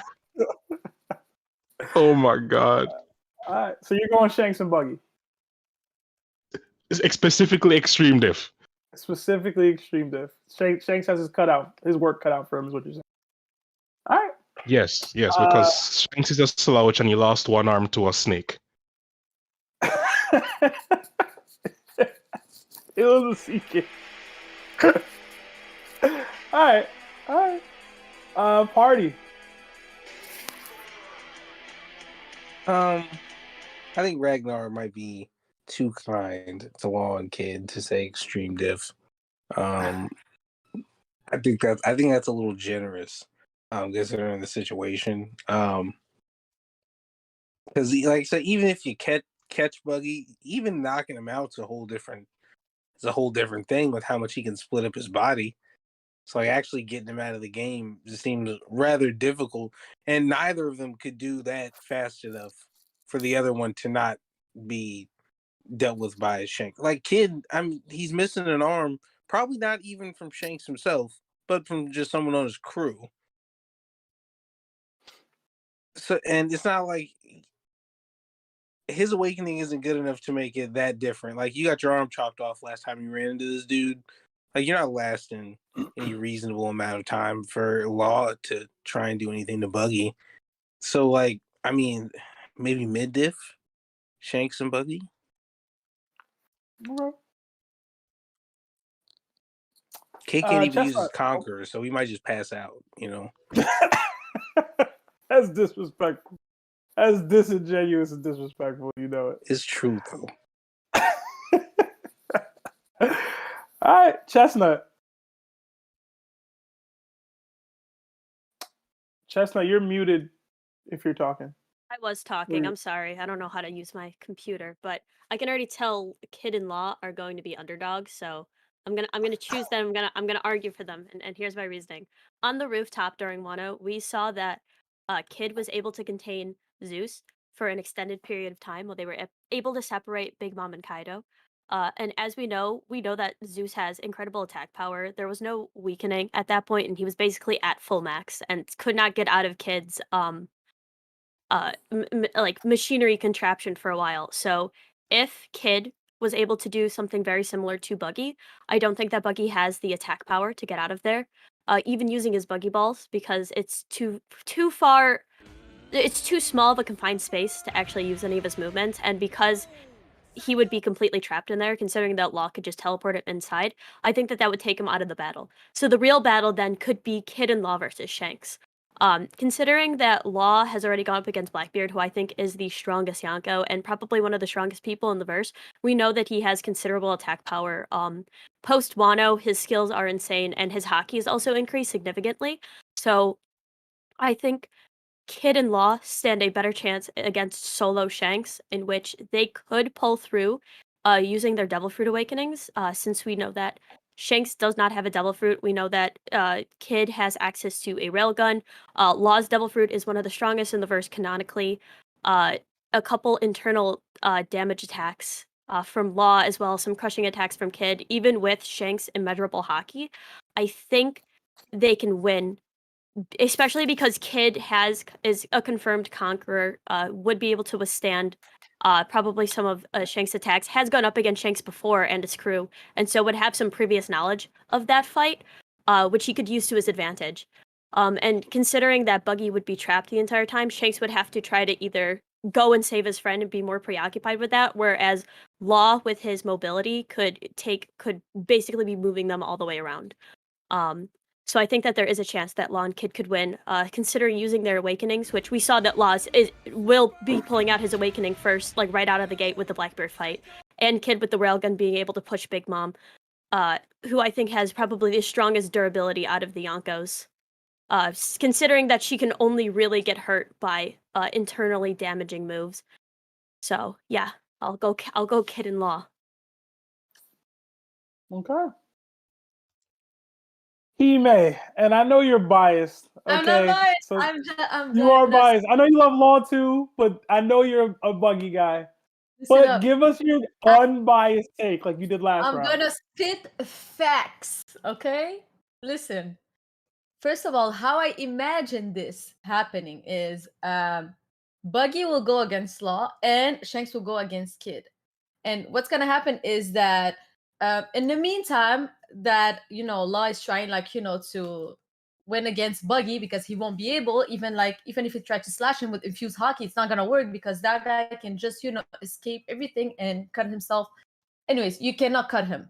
So he's almost like immortal, You have that. So in the meantime, I'm not saying Buggy's gonna win. In the meantime, he's trying to deal with him and waste time. You will have Shanks spitting on Kid, legit just spit on him, and he's gonna, he's gonna lose just by a spit. Then Shanks will just have to go help Buggy win against Law, and we have this. It's over. It's over. So Shanks and Buggy, I'd say, look, I'm gonna be nice. A high diff. This is how it's gonna go. I'm telling you. I can see it. Huh? Twins.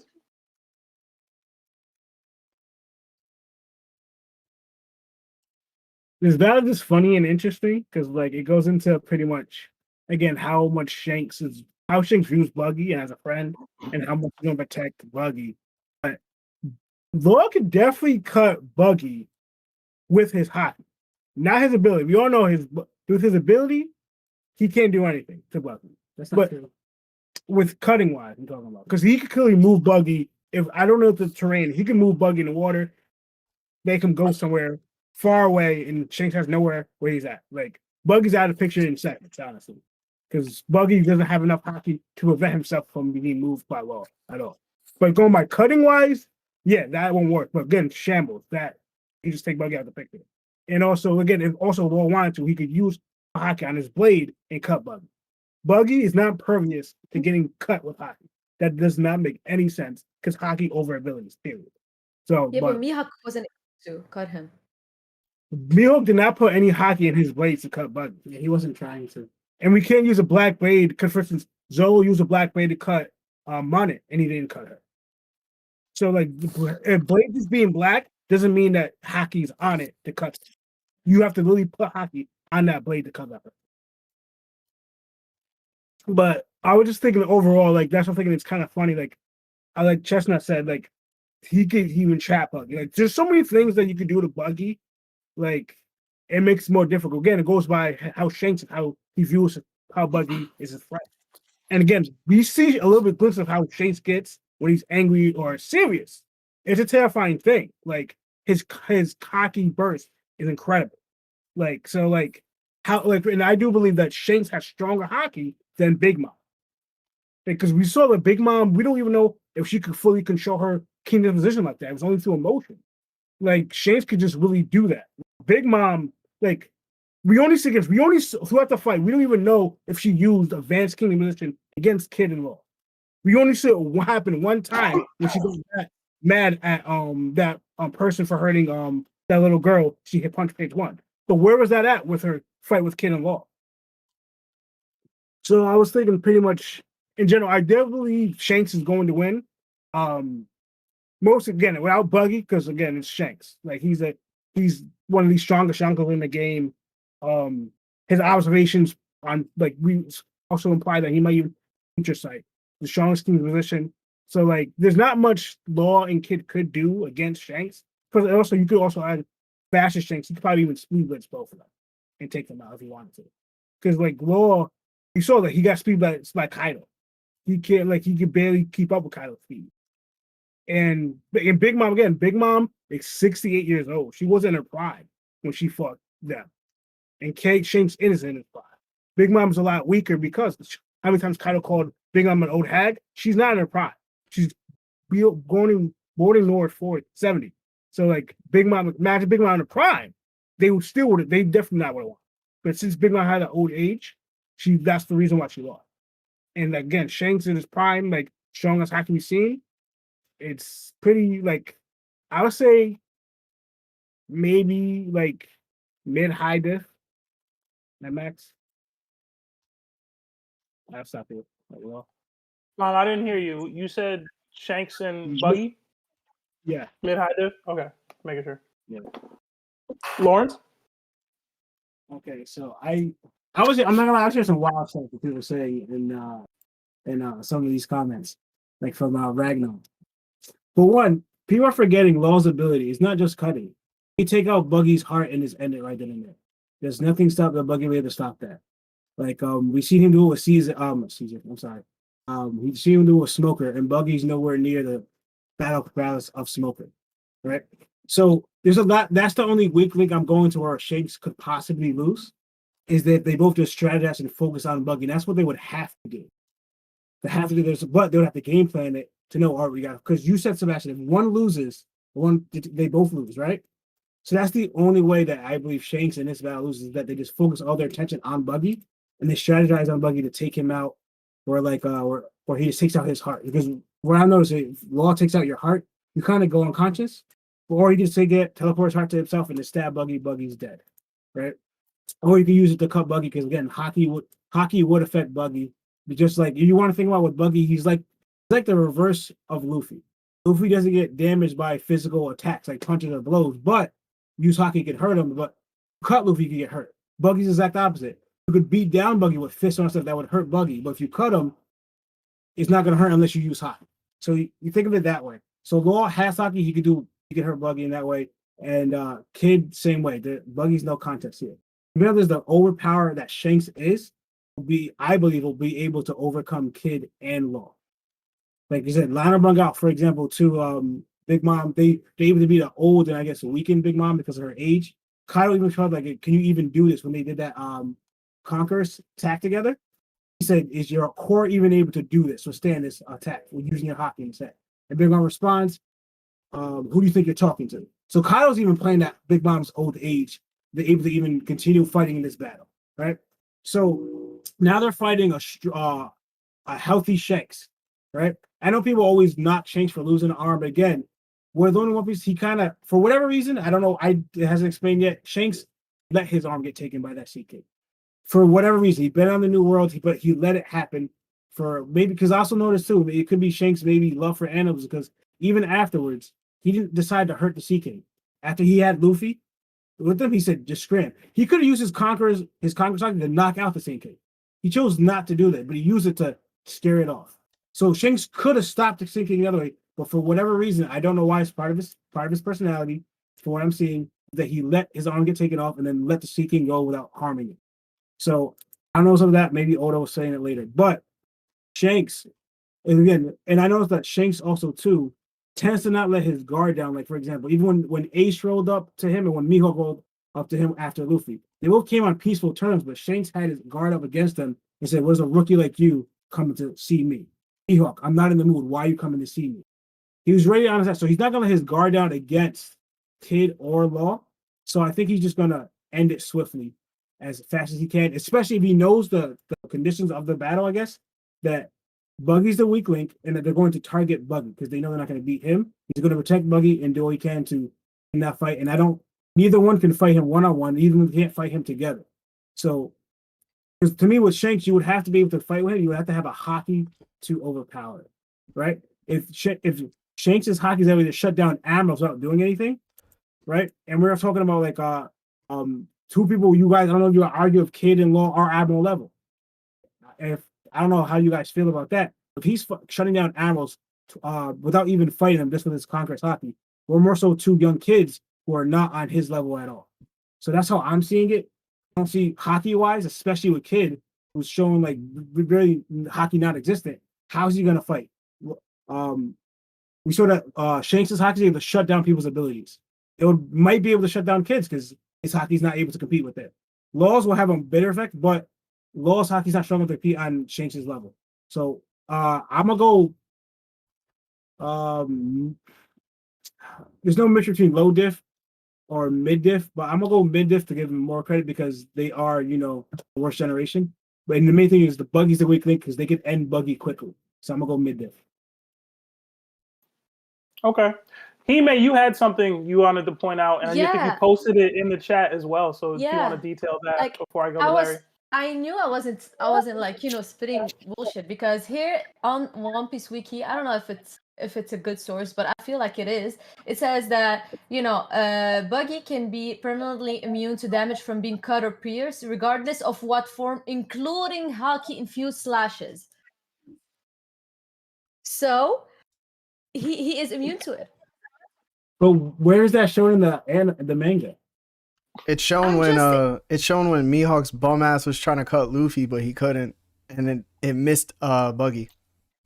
I don't think you have proof that Haki was infused in that attack, but no proof of that. I'm just saying these are source facts. If you want to go by that, then is Garp a bum?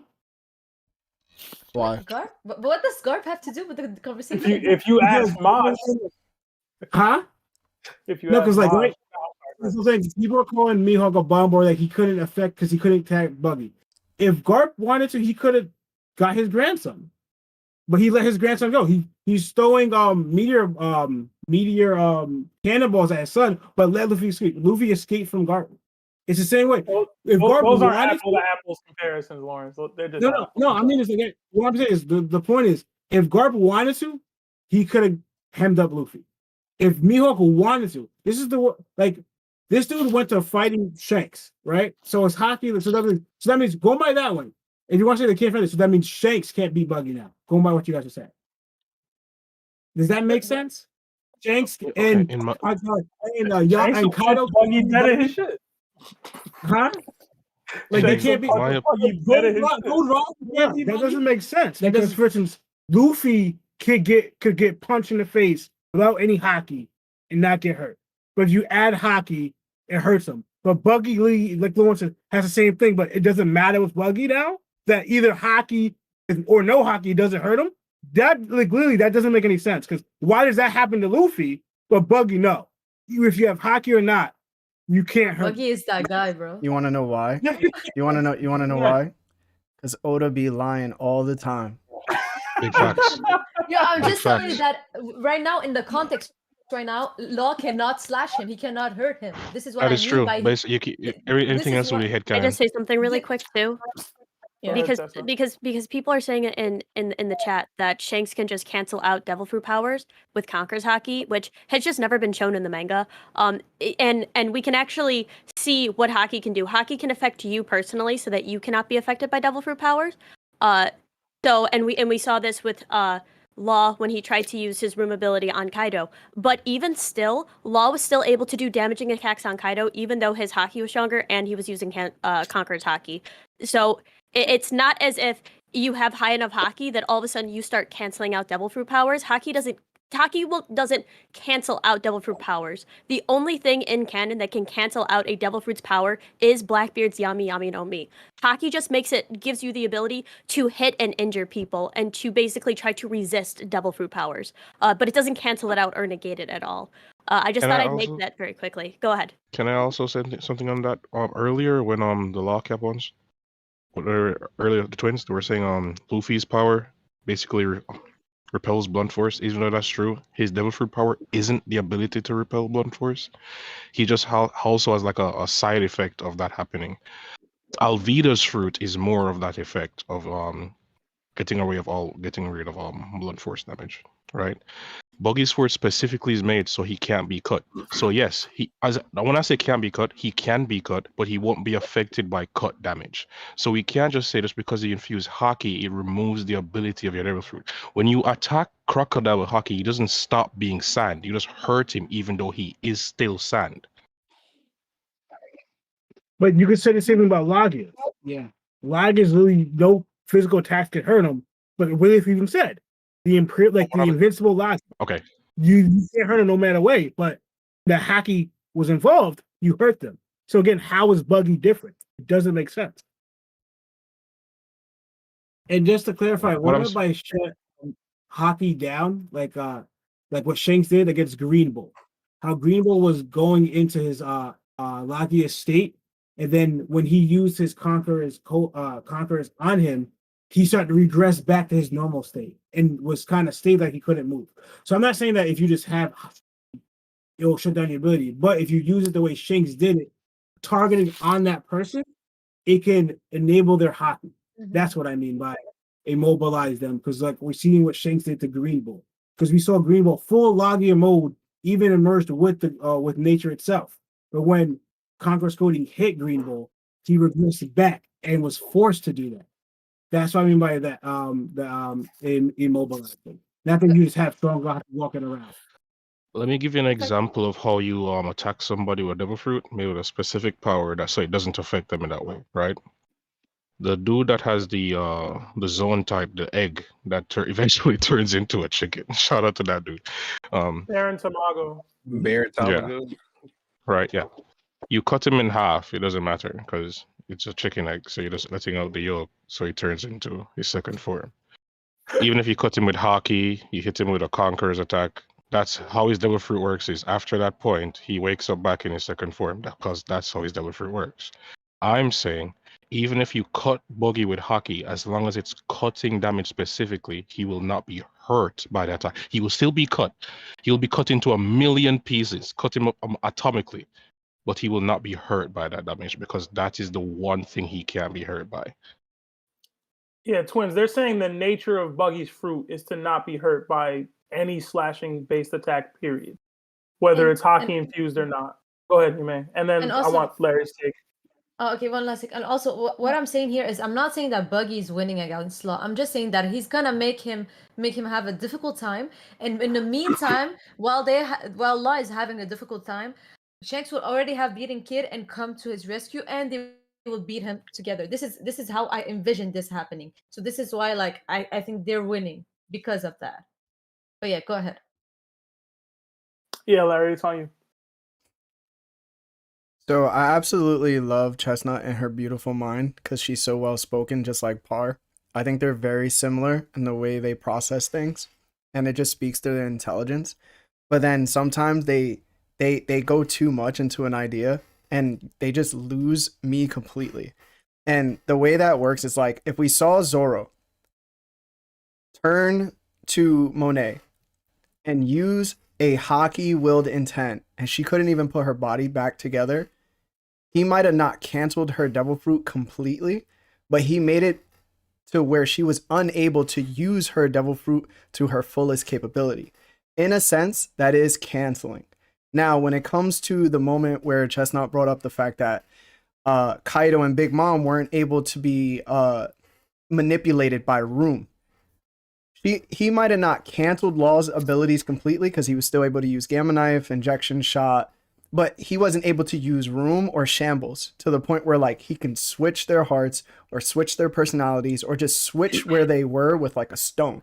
So that is canceling part of their abilities. Now, when we go into the aspect of Shanks, Shanks is supposed to have this great Conqueror's Haki to the point where he's even shown, I can be all the way on the ocean floor and you could be thousands of miles up on a mountain and I'm going to cancel an Admiral's abilities to the point where he did regress with his Logia form and he was on a rampage.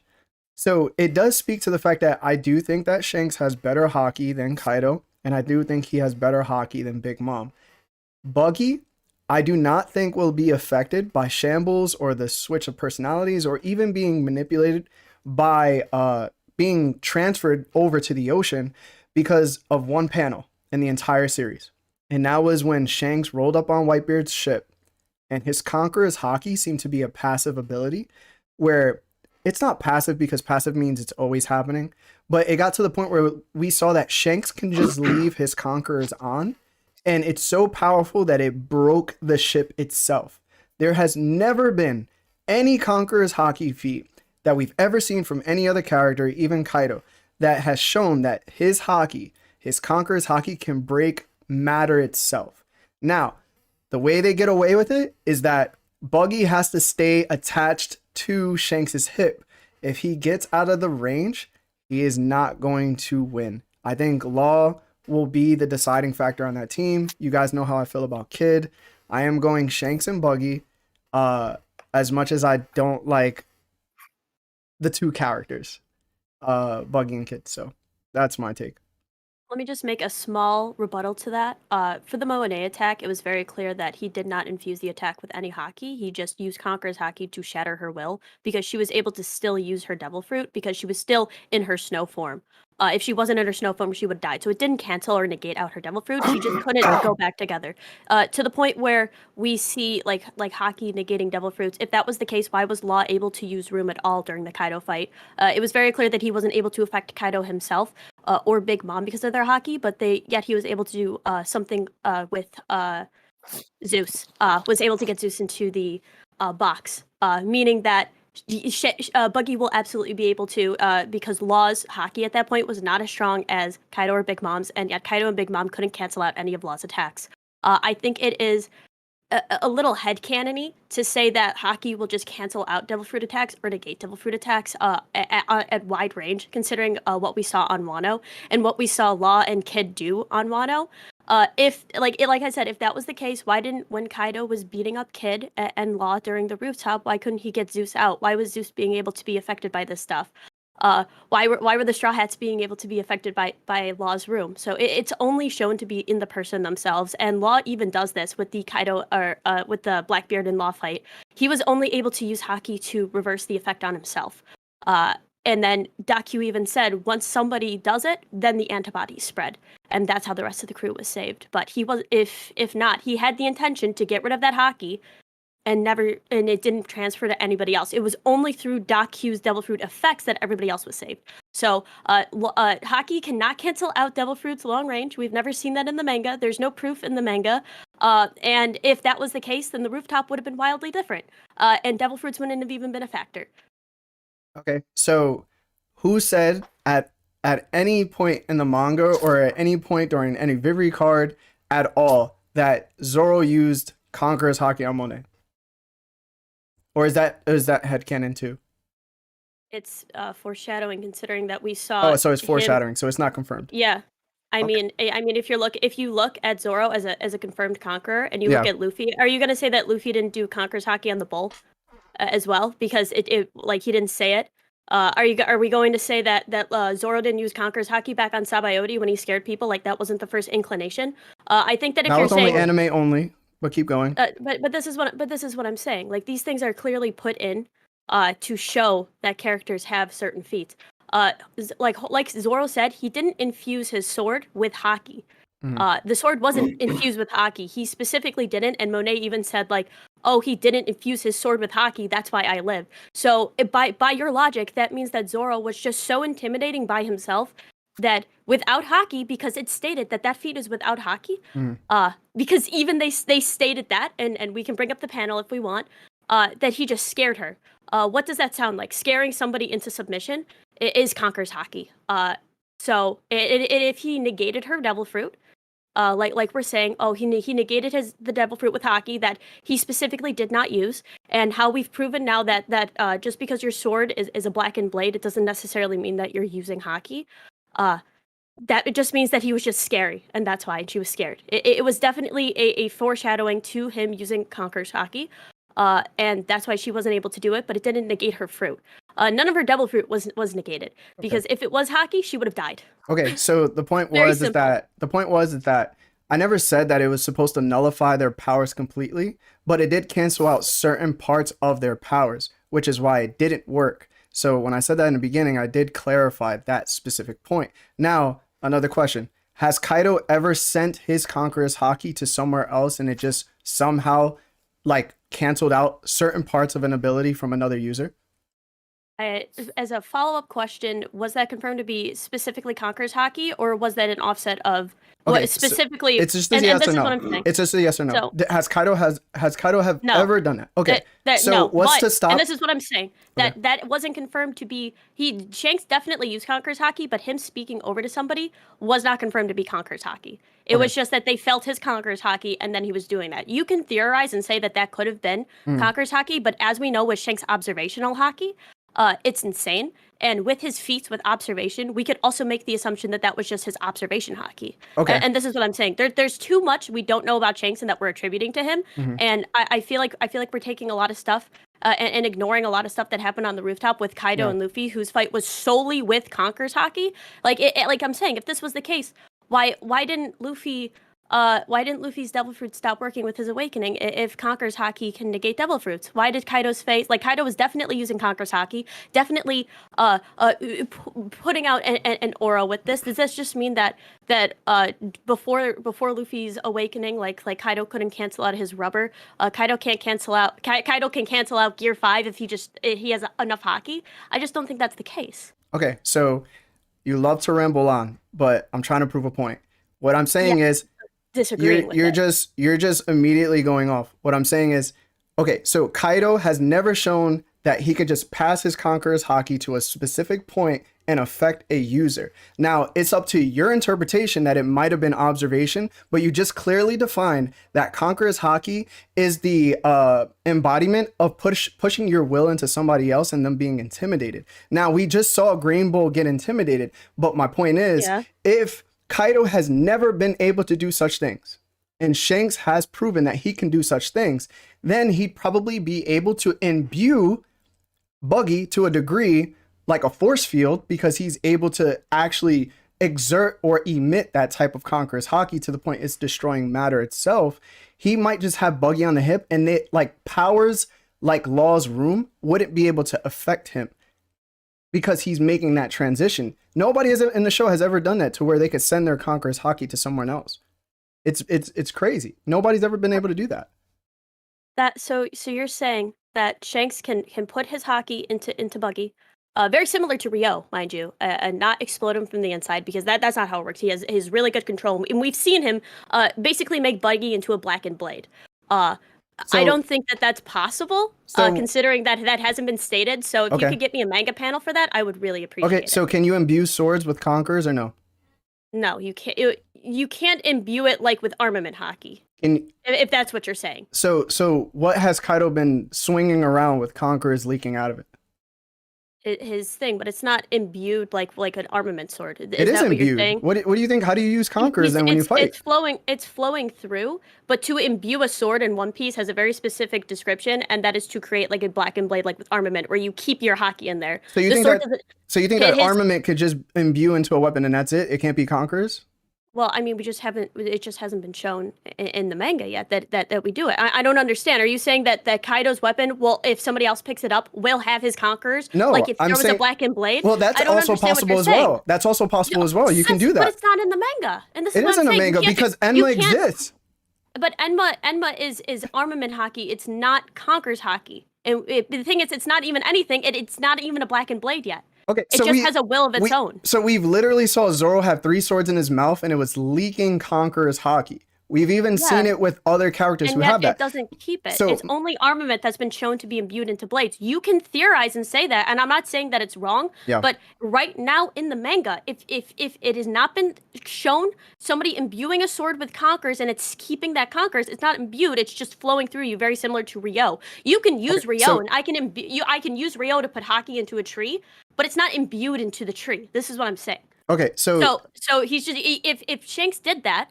And he tried to do it from what we see in the manga, Shanks would be blown up from the inside because of Shanks' Haki. Okay, so if we can imbue, that's how we see it. If we can imbue, so your interpretation of what imbuement means is kind of different from what the show has actually been showing.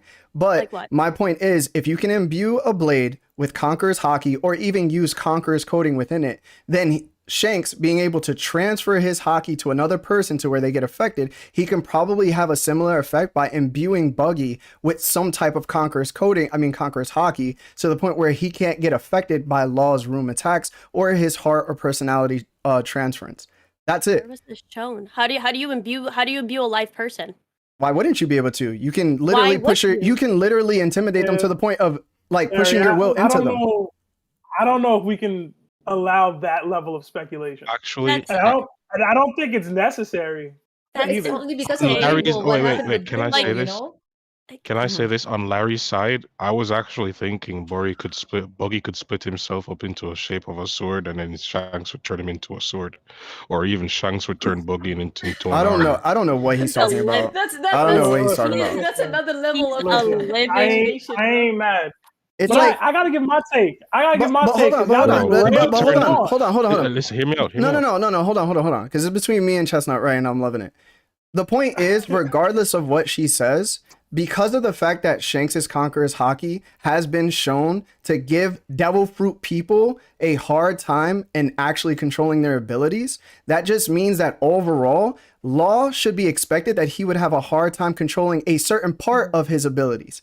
Point blank, because we know right now that Kaido and Big Mom's Conqueror's haki is not as strong as Shanks. And even if we go by Film Red, we still have the ability to say Green Bull couldn't use certain parts of his ability after that happened. He couldn't. Says who? Or what was that in the manga? I don't understand. What do you mean? He literally put up his hands and went into a person form. Dude, yeah, because he's like, I'm not fighting Shanks. And that's what he said. He didn't, all of a sudden, it's not like he couldn't do it. He's just like, Shanks is here. Shanks doesn't want me to. I'm out. I didn't sign up for this. That was the entire thing. You can't just like say, oh, well, that's because he couldn't use his power. That wasn't said. He never said, oh man, I can't use my power. He said, Shanks is here. That's it. I'm done. Like, I'm not going to fight you guys. That's what he said, and he left. He never said that he had these powers. Like, if you can, like I said, if you can put up the panel. Chestnut.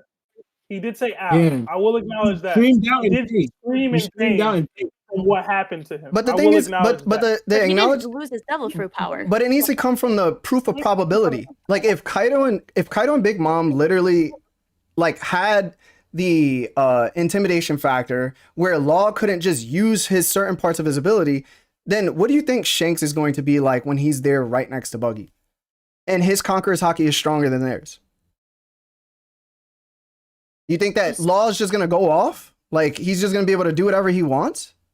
I mean, it probably Shanks, like I said, I choose the underdog. I think that Shanks is probably faster and stronger, especially from what we've seen in Phil Rem, which isn't canon, by the way. But I mean, he'd probably be able to take them both on. But it's not for the fact that he can imbue people and make them give him his haki. That's just never been shown. That's just speculation on your end. So unless you could give me a canon feat of somebody imbuing somebody else. But you're literally stating hold on, Ragnar. But you're literally stating the fact that like Devil Fruit users can't be affected at certain points during their Devil Fruit powers. Like I'm just saying that it doesn't negate, and that's what I'm saying. So let's. But I never said negate. I never said negate. The chat saying negate. The chat is saying negate, which is why I brought up that point. But this is what I'm saying. It's not that if all of a sudden if Shanks puts his haki into Buggy, how is he like and Buggy and him get separated at some point? Like, is he just gonna not like tank all of the attacks from Law and Kid and just keep it like standing there? Is Buggy gonna have to hold on to him at that point? Because in reality, then it's still a 1-on-2, and Law and Kid still have the probability to win. So I don't understand. It's like Buggy is just dead weight at that point. So what are you saying that yeah? But you're making him the same. But you're saying that an actual embodiment of Big Mom's haki, right, is in Zeus, right? But Zeus is not even a real person. I never said her haki is. No, her you said that because you said because they hold on. You said because they were able to take Zeus and put him into a box that would happen to Buggy as well. Why wouldn't they be able to do that? Yeah, I said that Big Mom could not put her haki into Zeus. And I said if she could, why were they able to move him? That was my entire point. And that's what I was saying. Go ahead, Ragnar. I think just to help Larry's point, I think you can infuse haki into living things because you can infuse living things into non-living things, and you can infuse haki into those. It's still a living thing, and you can infuse haki into it. But that's not through hockey. That's through science, right? Are we saying that But you Shanks is can all of a sudden a stick. scientist? The only reason no, hold on, It's because not you about can being a take scientist. no, because you can take a devil fruit and you can put it into a sword, but you can't do that organically. You can't just take a devil fruit and put it on top of a sword and it becomes devil fruit. And this is what I'm saying. Let me explain why that is not the case. Because I know this is going to go on a crazy route. Bro. I hate when I do this. I hate when I sound like the crazy guy. But anyways, a starfish can make itself sentient because it just wants to. Right? I mean, Just are becomes you it. bringing up the Papagoo argument? No, Like, I'm just saying if a sword decides to become sentient and you infuse Haki into a living sword, or if you infuse a zone into a sword and then you infuse Haki into it, it's still a living thing, and you can infuse Haki into it. That's all I'm saying. And Nothing that's else. what I was That was just my about to only point thing. out, is that they literally eat devil fruits, and devil fruits have a will of their own, which means that there's two wills usually in a person. And if they put their will into an attack from their devil fruit, that just means that people can be imbued with Haki from other people. Then it doesn't matter. Hold on. Y'all are arguing points that have almost nothing to do with this battle. This is and what I'm tired saying. of it. I'm Nah, like Chester, you went off. You Nah. did your thing. She went off for so it's long. My turn. Crazy. It is Larry kept my asking. turn. Listen, Larry kept asking me questions, and he's Chester, like, I "No, will I want to mute hear you. this." And then she was like, "Yo, I'm gonna ask you a question." No, because he kept asking me. Listen, I'm giving my take, and I don't care. I don't care what any of y'all have to say about it. I got Kid in Law, and I'm not even playing with y'all. I do. I know I'm a Shanks hater, whatever, right? But looking at the matchup and what you need to accomplish in this fight, I've seen Kid fight a Yonko and not get absolutely wrecked. Who did he for an fight? extended period. I'm talking, Larry. Let me talk. Because Chestnut was like, "Yo, he fought Shanks," Listen, and it was don't clearly that he care. didn't fight Shanks. Listen, let me talk, bro. Y'all talked. I ain't get to speak my piece. I forgot to mention on that. this That's why that was matchup. pure nonsense. But keep going. All right. Anyway, I've seen Kid fight Big Mom, and he didn't get absolutely wrecked throughout that fight. He was able to stand in the pocket and exchange with her. He was losing. He took some minor W's here and there, whatever. In regards to Buggy, he's such an anchor here. Beyond the speculative inserting hockey, whatever that was about. I don't know why we said that. I don't know why it got brought up at all. Ultimately, Shanks would have to protect him. But the people that they're fighting in this matchup do have the capabilities to get Buggy packed up very quickly. And I don't think, but I might be in the very, very, very low minority. I don't think Shanks can just instantly take Law and Kid out. Just like that. I don't think he could just one-shot either of them, and that's the fight. I think they can stand in the pocket with Shanks. It will be maybe mid, low diff, whatever, but I don't think he can just instantly defeat them in a second, the way that y'all are trying to act like he can. Like Chestnut brought up, I saw Law fight Blackbeard, use his awakening immediately, and he was able to get some off on him. I'm not saying Blackbeard and Shanks are even in strength, but at the minimum, Kid and Law have something that they could throw at Shanks to prevent him from doing something. Buggy doesn't have anything other than the situational Law cutting situation. But Law has several other abilities that he can use to pack Buggy up, as well as Kid. You have multiple abilities that could get Buggy up out of there. Beyond that, I think it does come down to the nature of who's fighting and what's happening. I think Kid will go after Shanks. It's just who he is. It's what he's like as a person. And Law would have to go after Buggy. And if Law is not knowledgeable, he might start cutting, but he does have other means to use to take Buggy out. While Kid just really has to stall Shanks temporarily. And whether or not Shanks can just break out of Kid's awakening, he probably can.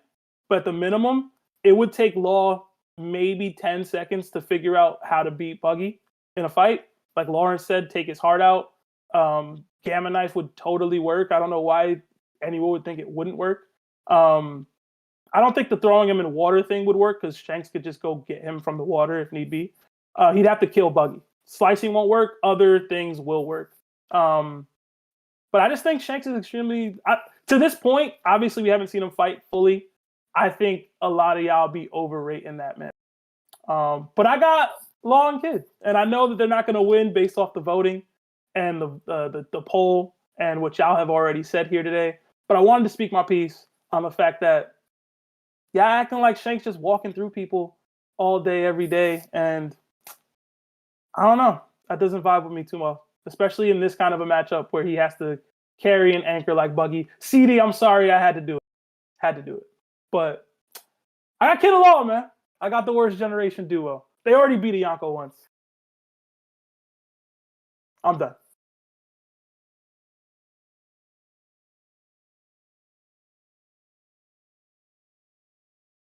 No, nobody got nothing for that.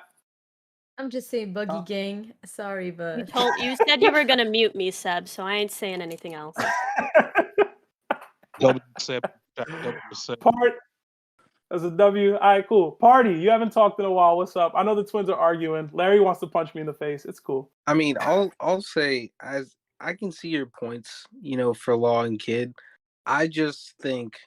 I think for one, Buggy gets underrated at his ability to survive, regardless of what you may say about his combat abilities. We've seen him, and pretty much every level of danger that as far as the most dangerous things we've seen in One Piece so far, outside of the Onigashima raid, Buggy's been there, and he escapes consciously. So, do I think that he's like even with the abilities that Kid and Law have, do I think it's easy for them to capture Buggy and incapacitate him? I don't think so. And I think regardless of from what we've seen how Shanks versus Kid turns out already, because Kid's missing an arm. And it's not like the Shanks missing an arm type thing. He got his arm taken. And even the best, assumption for Kid is that Shanks did it himself, which is generally unlikely considering when they probably met in the timeline in his relative power. But I don't think that's going much differently if it comes down to Law trying to catch Buggy and Kid trying to hold off Shanks. From the little bit we have seen from Shanks, I think it's reasonable enough to say that he's fast enough to close any sort of reasonable distance between him and Kid. And even if Kid does have, good or even high level armament hockey, it's unlikely that it's comparable to what Shanks has. And so I don't think that. I don't think it needs to be, because he was able to fight with Big Mom in the pocket, who's this. Yeah, but I think powerhouse. He was able to Big use his Mom and awakening to get Shanks control of it. have two completely different styles of fighting, and even with the way Big Mom utilizes her devil fruits as well, like even her sword is augmented by her devil fruit that she has. Whereas Shanks, at least from what we understand so far, his fighting style seems to be pretty much wrapped around his sword and his hockey to some degree, and I don't think that he necessarily has the durability to withstand someone who reasonably can at least coat their blade with Conqueror's hockey. I don't think Kid has the durability to withstand just a direct attack from someone of Shanks's level. Why not? Even if you put him at the same level as Kaido, not even stronger. Like I don't think he could reasonably withstand a Conqueror's coated attack directly to his body. Let me ask you why though, because it was stated in the manga. Yeah, the twins are going off. This is too funny. It was stated in the manga that Killer and Kid kept getting up over and over every time Kaido beat them down, right? So he's already been beat down on some level by Kaido, who can use Conqueror's coding in his attacks, where he kept getting up from the attacks. And then we saw him getting teed off on by Big Mom while his body was hindered by Law Hawkins. He still wasn't packed up. So y'all are basically saying Shanks is at this extremely different level than his counterparts, where he's well beyond what they can. What I'm saying without is AP-wise. I'm saying that what I'm saying is, say Shanks and Kaido can apply the same amount of force, like with their Conqueror's hockey attack, in like one swing. The difference in not only just like their sheer size, but like the way in which they fight that the delivery of the attack is bound to be slightly more concentrated when it comes to Shanks, just because of the sheer difference in size. We don't see Kaido working his Conqueror's Haki down to any sort of like fine point or anything like that on his attacks, and so I don't think that Kid could withstand that level of force concentrated more directly on any part of his body specifically. I'm not saying it would kill him, but to, like I said, if the objective is who's incapacitated or unable to fight first, like if he could take his arm, which I'm sure was not any real serious combat between the two, even if Kid is grown, I don't think him incapacitating him is anything difficult or would take a very long time. And I think capturing Buggy would take longer than expected. Not to say that Buggy can't be captured, but just like if we're going off what we've seen, narratively from all the other characters, at least from what we've seen from Buggy, he's slippery in pretty much every situation. If you're not giving me credit for fighting, we got to give him credit for that at least. So that's fair. I'm not mad at anybody picking Shanks and Buggy. I just feel like it's an active avenue. It's the nature of the competition itself. Like this doesn't just come down to who just wins an all-out slugfest. And if this battle went on for hours and hours, who would win? It's who could incapacitate someone from the other team first, essentially. And I don't think that Law and Kid not working together, have the ability to stop Shanks from incapacitating the other. Okay.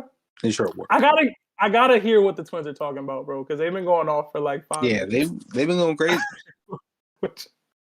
Lionel, Lawrence, what y'all talking about, bro?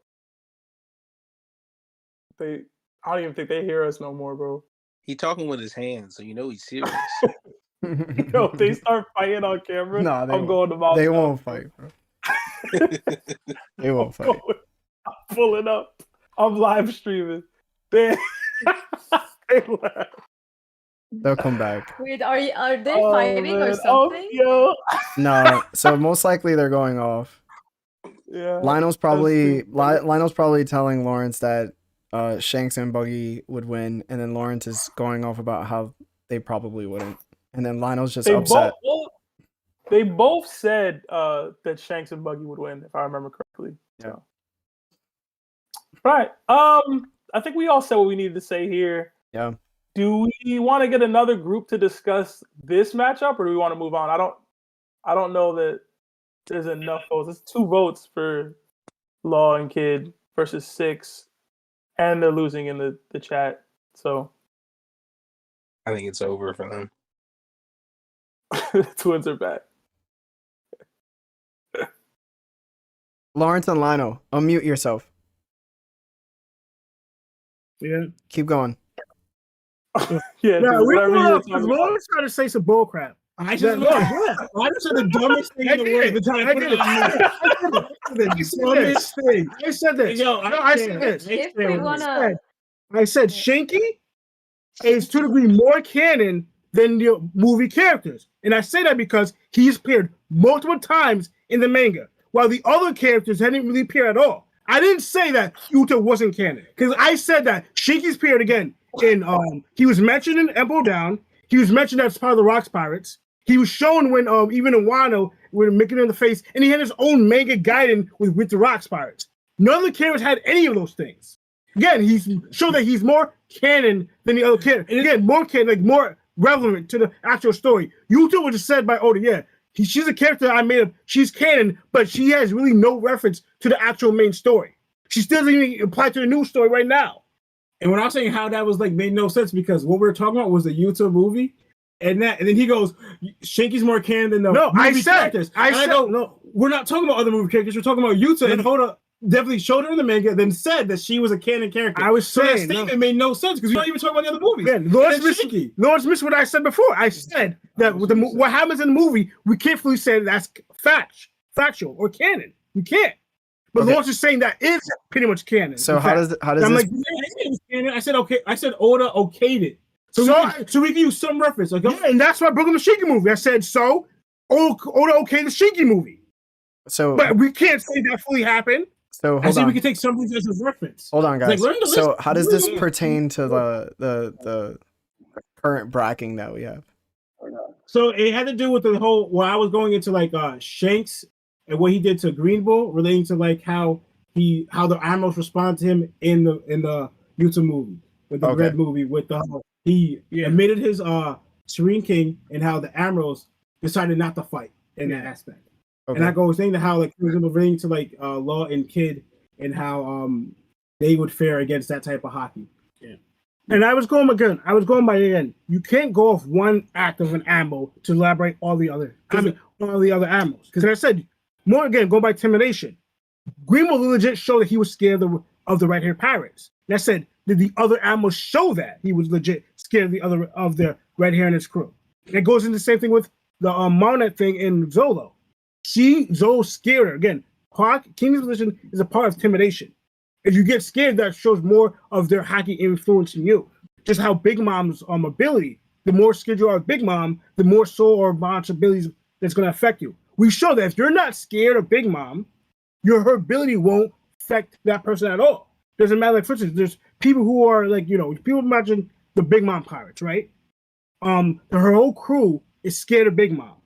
Whether like you have people like maybe Smoothie who may be stronger than Kid. But since Kid is not scared of Big Mom, her ability won't work on Kid. But will work on Smoothie, whose posse could be even stronger than Kid at that time. You get what I'm saying? So I'm going like the same thing with hockey. King's position is off intimidation. And I said Greenbush showed he was scared.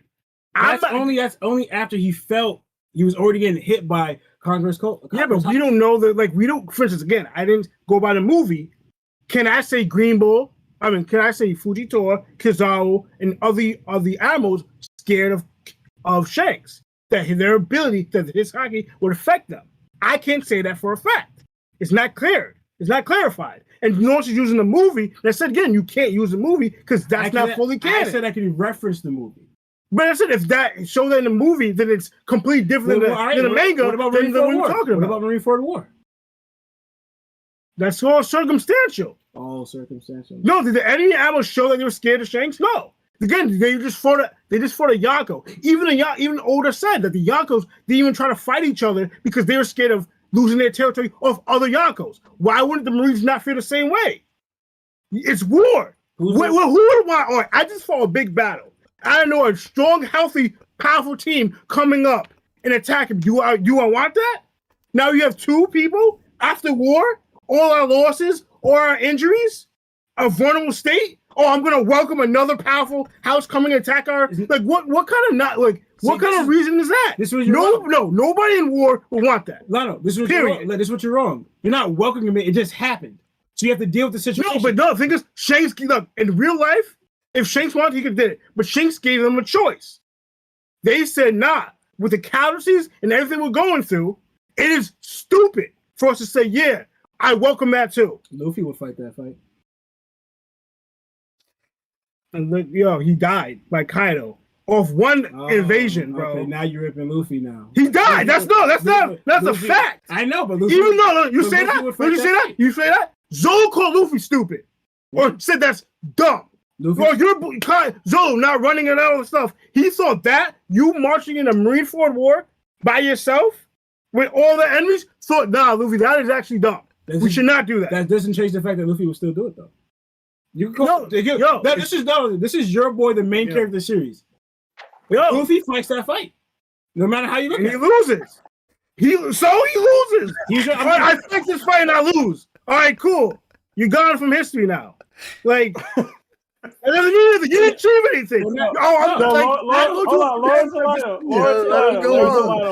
him go off, bro. Let him go off. That's why I say I put a twin battle poll up on the YouTube, and it's 50-50 right now with 22 votes. So y'all arguing for who's gonna win this poll. Oh, Lawrence just took the lead. Kaido will take that fight too, Lionel. I'm telling you right now. Kaido will take that fight. All right. And is Kaido losing? No, he got nothing to say now. Yeah, he's losing. Oh, Kaido's losing now. Yeah. To who? To Sengoku. to Sengoku's Angard. Y'all heard this. Y'all heard it. I'm tripping. Yeah. with the 80 animals. Oh, the 80 animals. 80 You're talking about you're talking about the 3 animals with Garp and Sengoku. Kaido taking all that. You think Garp, Sengoku, and the 3 animals. Kaido could solo. He doesn't have his crew. You said Kaido, bro. He doesn't have his crew. All right, I just saw his crew get taken. 2 of them, his top 2 got taken out by Greenbow, who's scared of the Shanks and lost to Shanks. Oh, so they was condition, right? Regardless of it, none of them could beat an Admiral anyway. So what are we talking about? King is down, can't beat 1 Admiral. So you're saying, all right, again, Kaido's by himself. So what are we talking about, Lawrence? Lionel. So you have to. So Sengoku and Garp are main factors in this fight. They're old age. If Rayleigh, right, who's probably weaker than them, is saying I can't even take on Blackbeard in my weak condition, Sengoku and Garp is going to do something against Kaido? Against Kaido? By himself. So they're non-factors. By himself. So they're non-factors here. They're non-factors. So who's that leave? Right? Can any admirals really step up to Kaido? No. You're talking about the group. You're talking about the group. Remember, we're going by decision. This is after they fought a war. So you're saying, so you really believe that the Kaido pirates are that weak that they can fight the Whitebeard pirates, the admirals, right? Can fight the Whitebeard pirates, and then still take on the Kaido pirates and beat them. So that means the admirals are that strong that they can take on 2 Yonkos and beat them. But I'm tripping. Come on, son, get real. Makes sense when you talk. Makes sense. When did I say that? Makes sense. When did I say that? Makes sense. You just said it now. What? We're talking about after Luffy after that right takes on that fight. You said that's stupid. He would die. I said Kaido will take on that fight. Wait. You're playing yourself in the Marines with Kaido? Because again, who denied it? Was it Shanks who denied it, or the Marines denied it? It doesn't matter. They go either way. So you're saying the Whitebeard pirates fighting Kaido, right? So Whitebeard pirates are fighting Kaido. I said Shanks though. I said Shanks shows up to the war, right? Because we're talking about the admirals. No, we're talking about the admirals, and the admirals didn't fight. So we're talking about the Marines. I said Shanks rose up, right? And then the admirals did that, and you said pretty much that they wouldn't fight because of the situation. I go, Luffy would take that fight, right? So again. So it's either they're fighting the Marines, or you want to put it, they're fighting, for example, the Marines or Shanks' crew. Kaido and Luffy take that fight. Either way you look at it, is Kaido's pirates against that, against the Marines or Shanks' pirates? Doesn't matter. But it's both pirates though now. No, because the Whitebeard pirates are running away. Are they? If they can just ally right then and there face the Marines, why wouldn't they do that? Because they all died. What do you mean they died? We still have Marco. We still have Vista. We still have the rest of the Division Commanders. Marco ain't doing that. Marco ain't doing that. But hey, bro, he was chipping up King and Queen. Mm-hmm. He yoked them up. Mm-hmm. And how'd that work out for him? I mean, how'd that work out for him? And he was brutal. I always bring up. Have you guys ever noticed how when Marco was there, Kaido paid literally no mind to Marco? Marco literally blocked his attack. And Marco and Kaido said nothing, no words to him at all. Not one word. Not even his name. Like, oh, Marco, you're here. Man, you know. You didn't find that interesting? Man, he just blocked his attack. Kaido said nothing to him at all. Why Didn't would even you call acknowledge out a trash character? I mean, Thank you. Thank you. He didn't even acknowledge his existence. He went right on his day, like, okay, that happened. All right. That speaks a lot for Marco. he's like, oh, I'm flying. You know what is my boy? He's number 2, not White. Yeah, by the way, every time we're in this chat, this group, like me and Chestnut, and I don't know who is always with us, but it always goes on for so long. Bro. Always. Y'all be wild. Like it's a normal. I don't know. It's always Chestnut and Larry, bro. It's a testament to great minds. That's it. But toxic minds, maybe. We got our votes in. I hope everybody enjoyed Lawrence and Lino and me and Chestnut. Sebastian, I guess he talked. I forgot. And Hime, thank you for all your input. And Ragnar and Pete. What else? What do you want to do, Seb? You want to bring in the next group, or you want to move it on? We can move it on. I don't think anybody's gonna switch to Law. Did anybody switch to Law and Kid? No, I don't think so. Just me and Chestnut. and Chestnuts was like a sympathy vote, technically, based off how she I prefaced it. so I said listen, extreme diff with Shanks. So listen, and now that everybody is like going across and just hyping the heck out of Shanks, it's not even sympathy; it's out of spite. Like, I I can't even with the Shanks. Just it's I get it. insane. I feel you, Seb, go look in the thing and see how they're overhyping Shanks. Okay, but It's ridiculous. It's Blackbeard is insane. overhyped too. Like every- y'all do the it's same thing every with time. Blackbeard. It's the same thing. Blackbeard It's the has same. actual feats, Oh, unlike come Shanks. on Yeah. now. I mean- Rocky Port incident. Yeah, that he needed help for. Rocky Port incident. That's all I gotta say. All right, Yeah. I'm done. Kick me Yeah, out but of what here. I mean is like both of them And are Kobe practically- needed that's to all I need assist to him. drop. Damn, yo, That's all I thank need to you, drop. Kobe, for helping me out with the Rocky Port, man. the eighth strongest person on the Rocks Pirates. We Cool. just calmed it down, okay? We Yeah, you're right. just Let's not get into it. I calmed just feel like down. it's equal. The speculation on both of them is equal. You know what feat Blackbeard has? Getting one-shotted by Magellan and his whole crew, only to be saved by Shiryu through When fate. he beat Law. It's crazy. Alright. That's facts. Chestnut, Hime, Ragnar, party. I really appreciate y'all Damn, coming in. yo, and Seb, setting it do you think that like Shanks would have got Yo, Larry, one-shotted by Magellan? I'm I just need trying to to know, move bro. on, bro. I just need to know. Y'all crazy. Hey, Alright. people Hey, sleep no, on no. Magellan, man. Yeah, it's crazy, yo. Listen. oh, you think Magellan would have lost his arm to a snake? Nah. Okay. First of all, Shanks did it on purpose. Okay, just to Oh teach my Luffy God, a bro. lesson. Listen. I'm about to This just is pin I y'all firmly down believe this without happened any on purpose. He forewarning. did Listen. it on Seb, purpose. just bump me. We already won this debate, so just bump me down. People are That's literally not- just, dude. Seb, For life. me and you have like the best arguments, and then it's all these sheep, all these Shank sheep in here. I She can't sounds- believe it. A buggy sheep, please, not a Shank sheep. Hey, sheep. Yo, I'm dead. All right, Buggy Chestnut. It was real. Stick around. Thank you, Chestnut. Thank you, Hime, Pete, Ragnar. It was lit. Oh my God, that was toxic as hell. I hate y'all. Listen, man, That was terrible. it's the very talent of those like the Chestnut and Pars that make it interesting. Yo, it's funny because you were like hyping up Chestnut and Par in their minds, and they were actively arguing with one another in the chat. It was the funniest thing. And not only that, they thought I took shots at them. I'm like, literally, because you're so well spoken and intelligent that like you are going to convince people no matter what. Like Par literally told people that like Mihawk is a sword. Like to this day. And because he makes it sound so good, it's hard for me to be like, nah, right? Like that's a bad idea. Oh man. But meanwhile, Chestnut's like, yo, Blackbeard's top 5 in the verse. Listen, she gone, bro. You can't take more shots. Yeah, I can't But take more shots. Shank Sheep is an amazing hat. Listen, she's incredible. She's incredible. And that's why like she's gonna blow up to be something very special.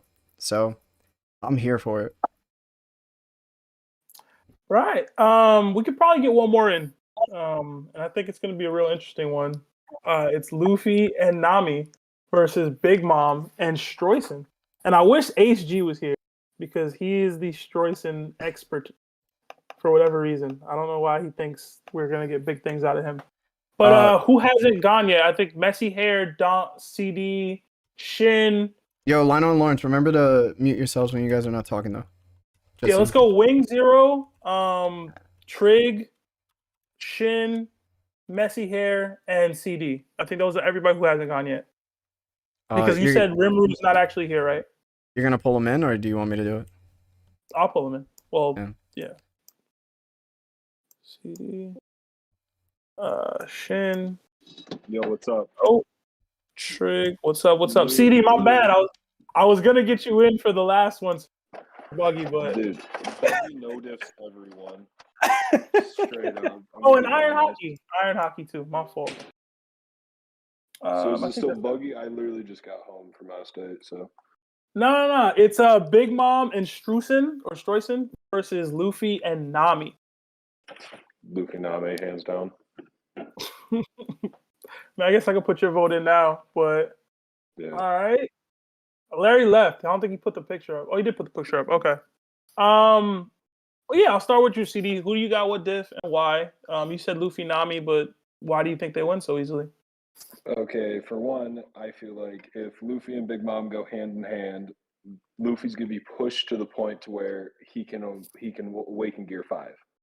Simple as that. Big Mom is a strong enough opponent like Kaido to where Luffy will push his limits back into Gear 5 and basically activate it and win the fight against Big Mom. And then Nami has Zeus.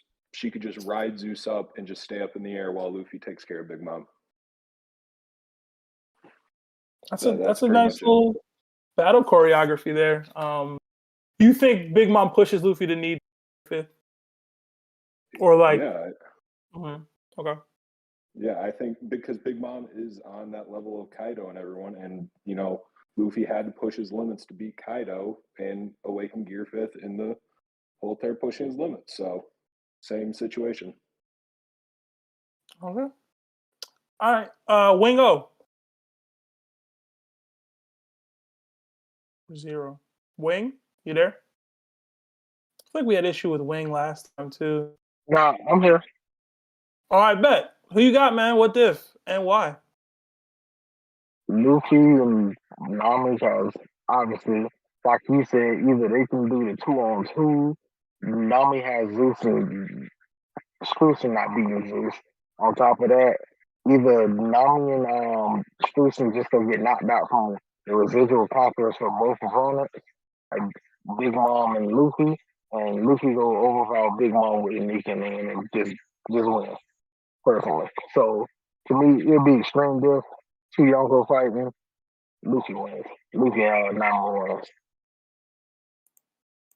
All right, I see that. I forgot Trig. to say my div. Oh yeah, say your diff, CD.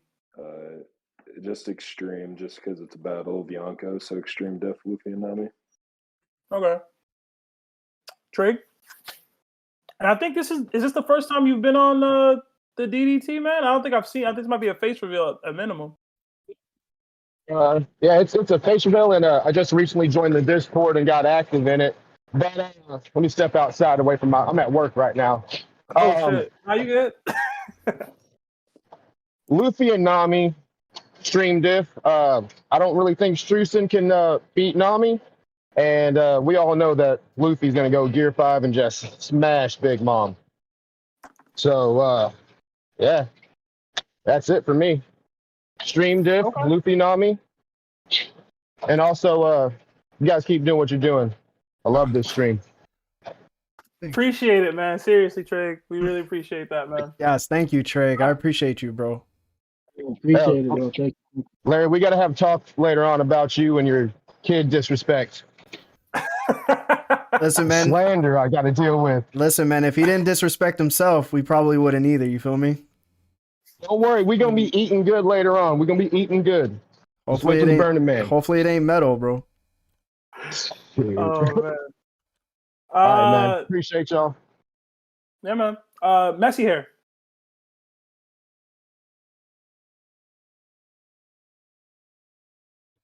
Oh. Me extreme death. I think Gear 5 would eventually come out and he would just end up slamming Big Mom. And I think Nami with Zeus, because Zeus has still got like Yonko ability in him. I think Zeus would just one-shot Streusen. So I was just thinking on it, but yeah, I'm gonna stick with Luffy and Nami. Okay. Shin. Yo. What's up, Shin? What up, brother? Yeah, man. What's up, man? What up, brother? First, I want to say, like, this kid slander thing I'm hearing this every day at this point. Like, you guys really got to stop. Like, I'm not even going to put no more effort into this, but, like, please just stop with the kid slander. No, we got to keep it going. Keep going. Second, I literally had to look up who this man Streusen was. He was the man that cut a log and turned it into meat, right? Yes. What combat abilities do he have? Do he have any? He may not, but he can help Big Mom. He does. He's a perfect partner for Big Mom at minimum. Okay. Let's say this. They all know the rules of the DDT tournament. Like, you got to get one person out. Streusen, he can't run. He has no defense. He has no offensive capabilities. He literally can't do anything. He's more of a liability than Kobe was on Blackbeard. Literally cannot do nothing. Everything is gonna have to depend on Big Mom. Big Mom might have to even make him a homie specifically to protect him. If anything, they can just Luffy and Nami can basically just speed blitz Streusen. There, we won. And y'all talking about extreme diff. This is a mid-diff fight. Like we just gotta we have to get Streusen out of here. Once Streusen gone, we won. Big Mom is gone. Like, do you know any of his feats? He doesn't. He can make meat. He literally makes meat. That's his feet. His feet. Okay. No. You remember when the whole cake chateau fell, and there was like everybody was finna die, who was finna fall and hit the ground outside of somebody like Katakuri, who was a Logia. Remember that? And what did Streusen was do? the one. Streusen was the one who cut whole cake chateau, transformed it into sponge cake, then chopped it clean in two. That was like a Mihawk level slash. Oh my God! He turned wedding cake into sponge. No. That's a feat now. No. Nah, it was a chateau. It was like ground. No, not it was like the wedding cake. ground. Big Mom's house. Big Mom's whole castle. That was made out of food. No. The whole thing wasn't made out of food. It was a castle that was shaped like a cake. Okay, and he made it a fake cake into a real cake. That's the feat we giving him. That is the best feat that stretched into the clouds. And you telling me that we can't speed blitz this 2 foot tall man that can turn cake into pound cake and get him out of here? Come on, bro. Who gonna speed blitz Streusen? Big Mom and Luffy, they gonna be preoccupied. Big Mom just gonna sit up there and just watch it happen. Come on, bro. Not even you believe that. Okay, Nami can speed blitz Streusen. Literally, name one time Nami speed blitz anybody. Zeus, do you know how fast lightning is? Zeus can shoot lightning. What are we talking about?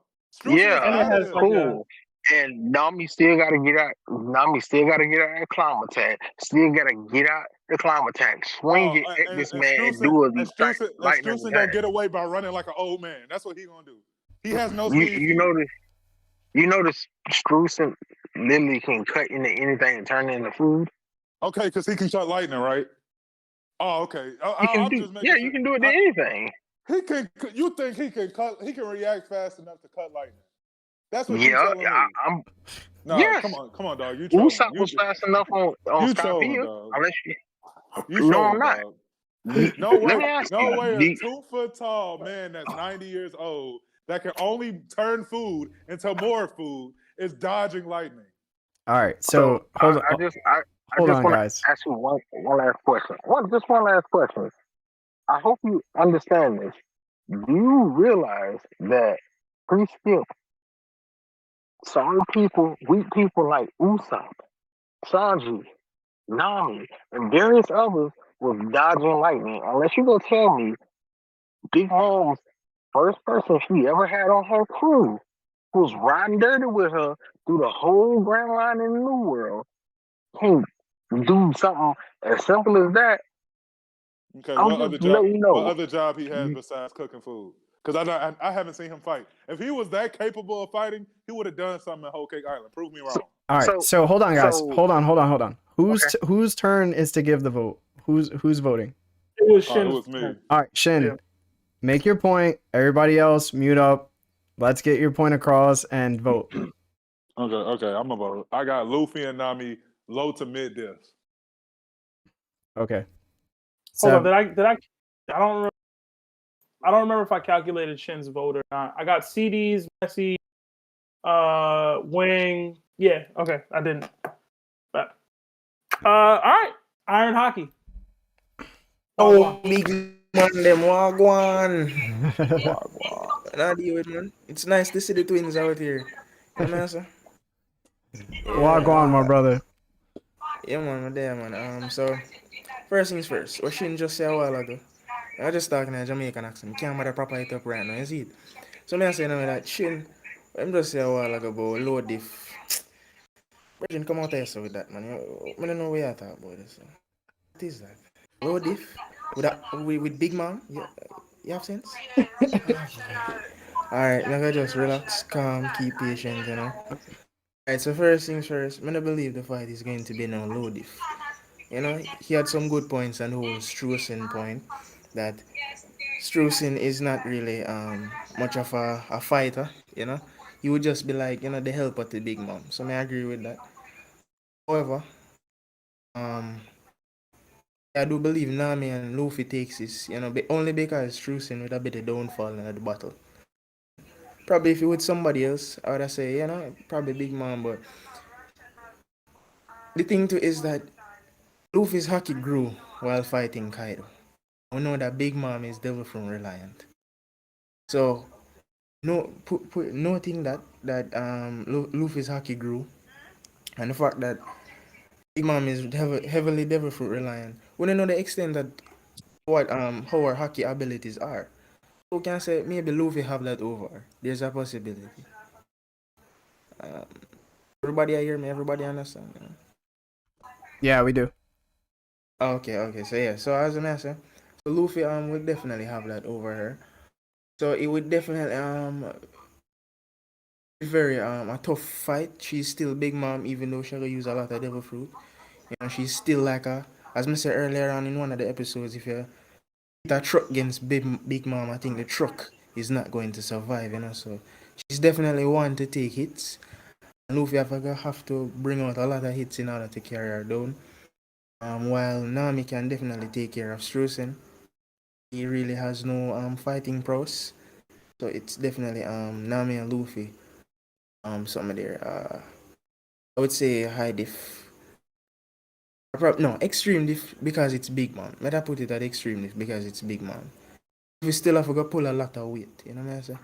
He was fighting Kaido for 3 days, you know, so just give us some extent as to what he would have to pull off in order to beat her. And then Okay. again, you have to look at the fact that Law and Kid were fighting her both, so you know what I'm saying? No, it's a good take. It's a good take. Thank you. Twins. Lawrence, Lionel, whoever wants to go first. Who you got? What diff and why? I'm sorry, I was cracking up because I saw Cesar Donkey with Hey man, that's what CD does, bro. Nowhere. That's what he do. Anyway, yeah, honestly, so I got Luffy Nami. It's gonna be extreme diff because Big Mom is such a powerhouse. But the main thing is because I feel like they could just focus on the Streusen and get him out of there. Because Big Mom, one, she's susceptible to attacks, but also she don't really be protecting nobody. She kind of like lets them get hit, gets angered afterwards, and then goes afterwards. Like even with Tama, that little girl that gave her food on Wano, she let her get hit by Yuti. Like how many, pretty much, and that's something she was protective over. Did I say the name right? Is it Tama? Yeah. So I'm thinking Luffy is like the only part I think they have to focus on Streusen.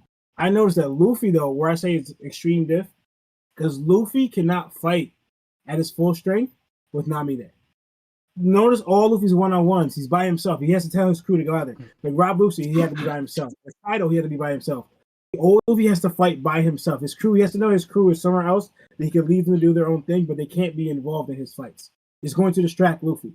If Nami's there the whole time, right? Like he has to worry about Nami, he's not gonna bring out his full potential. So they can kind of team up or whatever, or Luffy can just anyway just try to take down Streusen himself, because if he has to worry about Nami, Luffy's not gonna be able to fight so that may even result into his loss. And yeah, so yeah, I don't think with him worrying about Nami is going to help him at all. He needs to fight.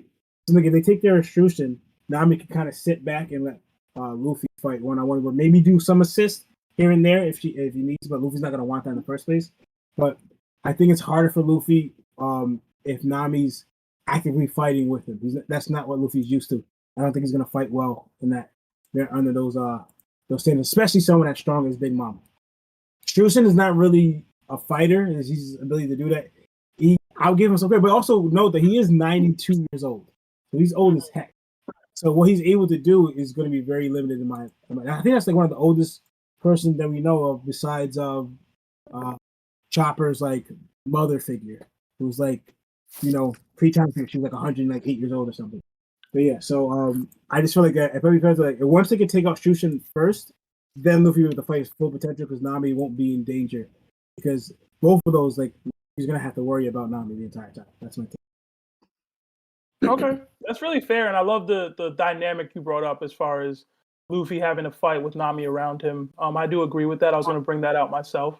But some people did already push back or have counters to that as far as her using Zeus to fight from longer range or be a little away from the fight where she won't be in Luffy's way. So I think there's avenues to diagnose what you said, but there's also avenues for them to deal with it. Like if Luffy just tells her, hey, get out of here. I want to beat Big Mom. She can leave. And she will want to leave. So, but no, it's a good take. And go back to unmuting because I got to ask Lionel.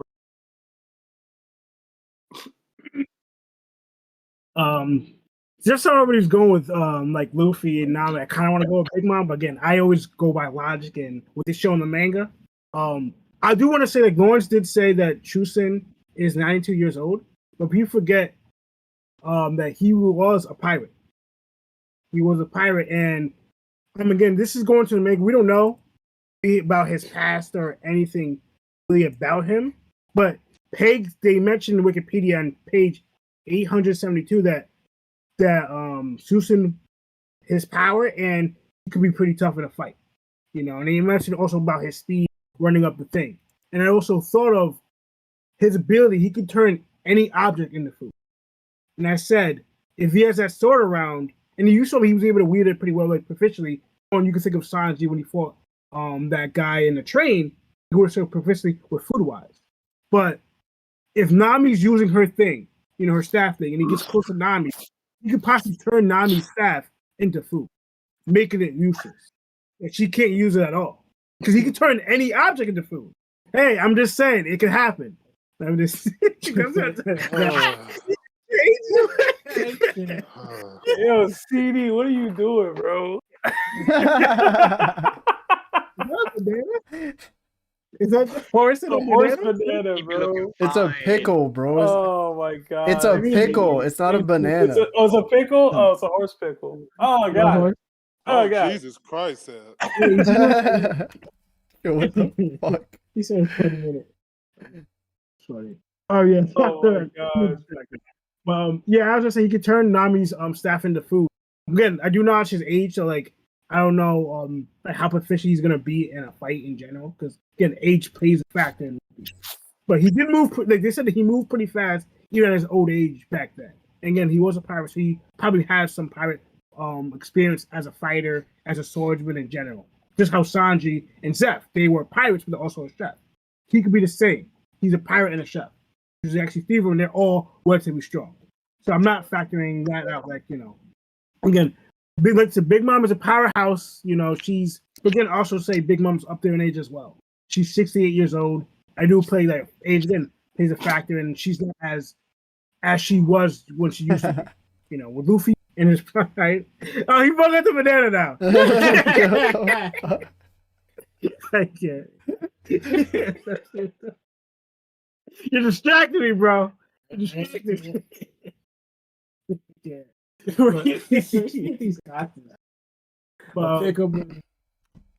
But yeah, so I do factor in these things with Big Mom, and again, old age plays a factor. And Luffy, and again, I always question Big Mom. Ever since then, I always question Big Mom's hockey. It's obviously it's obviously there and strong. But again, I question her observation, how strong her observation is. Because Luffy showed the Future State impressive observation. I didn't really see that much impressive observation off Big Mom. I gotta go back to the panels, where she showed her observation is really strong. I don't know. I'm not comparing her to Karatiri and stuff, but and I'm not comparing her to Doflamingo's observation. Doflamingo's observation showed it was kind of lacking. So I don't know if it's strong on that. We just know she has strong keen disposition and strong bow stroke hockey. But then again, I only see her used the advanced keen disposition one time in a fight. It wasn't strong in off the fights. Luffy was just learned it, and Zoro just learned it. We see more of that all for them than Big Mom. So I question it. You could go into Big Mom's more heavy ability alliance, but again, hockey should be stronger. Your hockey usage should be stronger because hockey's more powerful than abilities. And again, again, Luffy's with Awakening and stuff, and Big Mom didn't show Awakening. So like, it's a really again stream diff, really strong fight. Again, all the respect for Big Mom and like her being a Yonko. I want to pick Big Mom, but again, like I see how much Luffy progressed, and like again, the only way I'm giving Luffy is because Big Mom's old age. Again, she's old, so like that's like if Big Mom in her prime, no, I got Big Mom hands down. I don't care. But since Big Mom had her old age, and it's still be stream diff. That's I'm like, and even that's a tossing turn. So I give Luffy and Nami for now. But again, there's avenues again that I expect like he could cut Nami's blade into food. Still on. Also again, some of her ability can't even work on Luffy. Like the lightning thing can't work on Luffy. And we saw Luffy in Bowman and took Kaido's fire. Again, it's not like so just not like less Big Mom has to keep on whipping out King's Mission attacks, which she should be, but again, it's kind of lacking as there wasn't in all her fights. So her two abilities, you can go through the fire and like endure that, but lightning won't affect Luffy at all. I will mention though, no doubt, even though yes, she wasn't using her attacks, but none of her fights really challenged her Conqueror's coding with their Conqueror's coding. King wasn't. If she was fighting Kaido, who was a Conqueror actively using it, maybe she would have used it more. But no one challenged her in that aspect. It was basically ability to fight. Everyone used their ability. It's not that could be a factor. That bro, she used it. She used it. She used it, but she fights with her emotions. So she will only use it when she is very angry.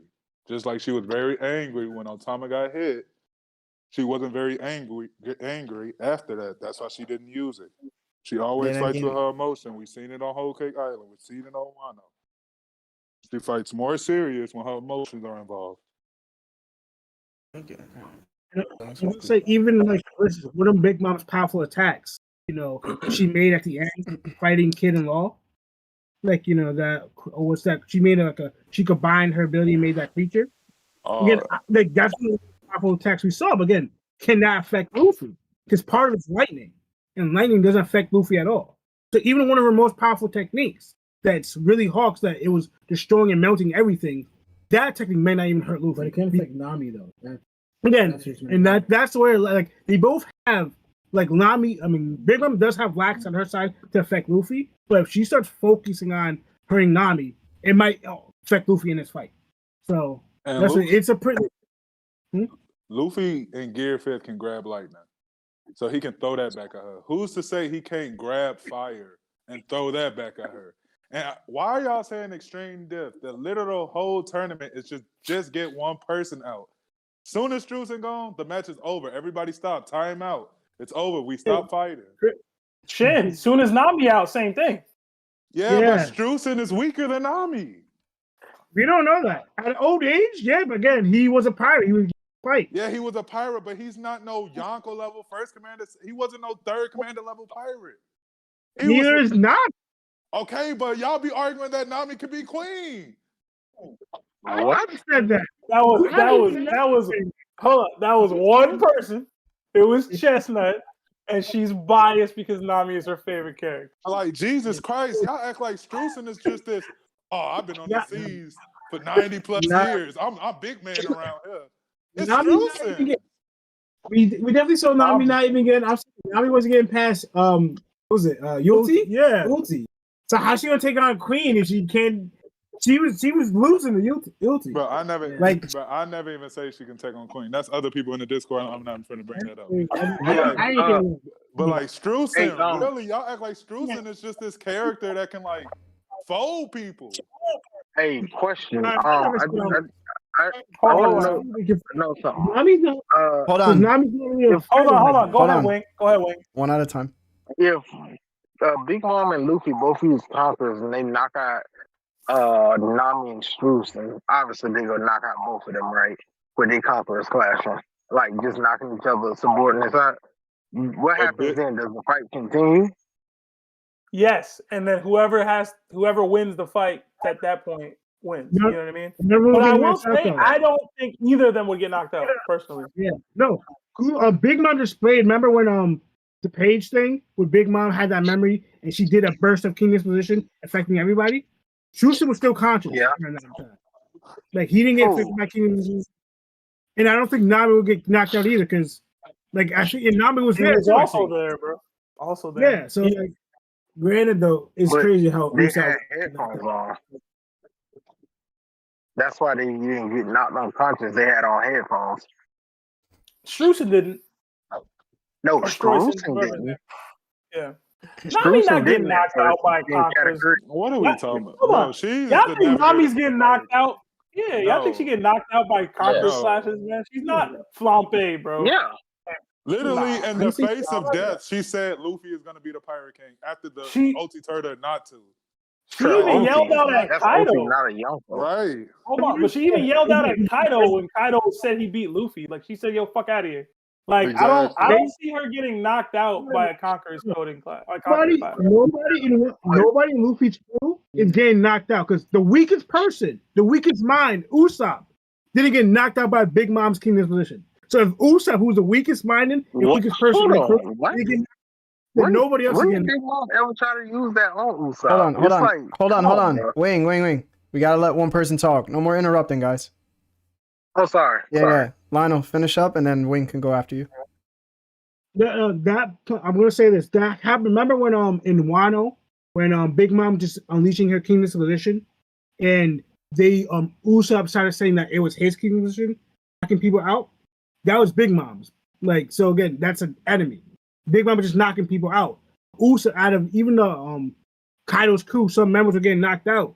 Usopp was saying, "Yeah, that's my king disposition," and like, it was be scared of me, showing that he didn't get knocked out or pass out off Big Mom's king disposition. Saying that Usopp was close enough too, because where the surrounding Kaido crew members were getting knocked out, but Usopp wasn't. And then Usopp used that to say that it was his. So Usopp was close enough to get knocked out by it, but he did not. And I don't know if he was there for Rayleigh's one, but he didn't get knocked out by that either. But I don't know if that was targeted towards him. No, it wasn't targeted towards Straw Hats. Yeah. So I'll mute ourselves. Wing, you can go now, bro. My bad. Yeah, I'm sorry.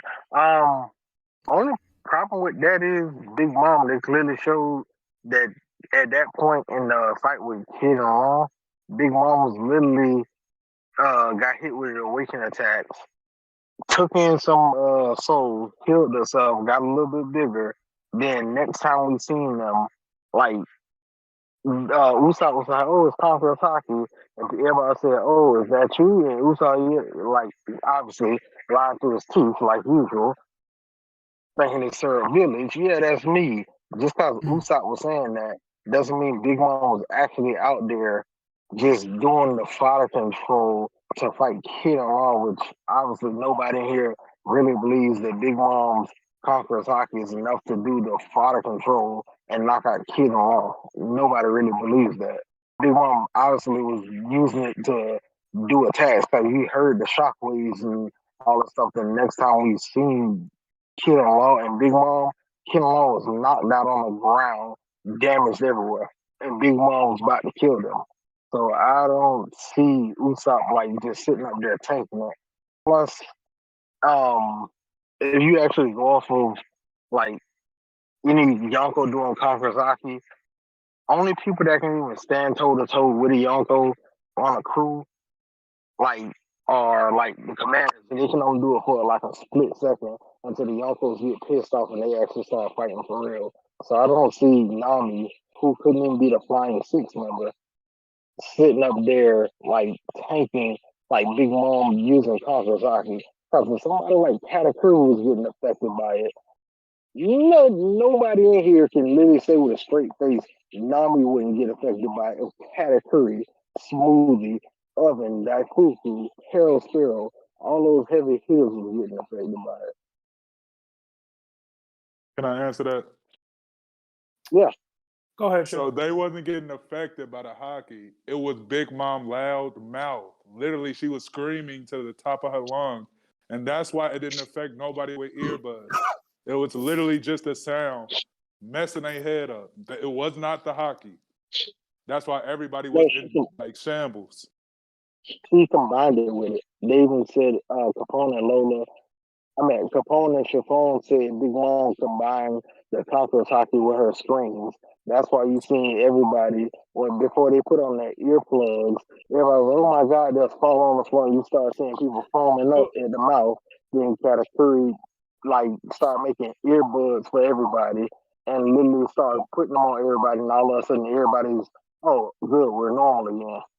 So Wayne, hold on, Shin. So Wayne, while I do agree that it's a combination, it is the sound that was affecting them, and beyond that, Big Mom doesn't just produce that specific attack or King's like scream or expunge all the time. It's in a specific scenario in which she's mentally triggered by Mother Caramel's picture. She's not just screaming like that to enter a fight like, yo, I'm mad, I'm upset, whatever, and she just screams.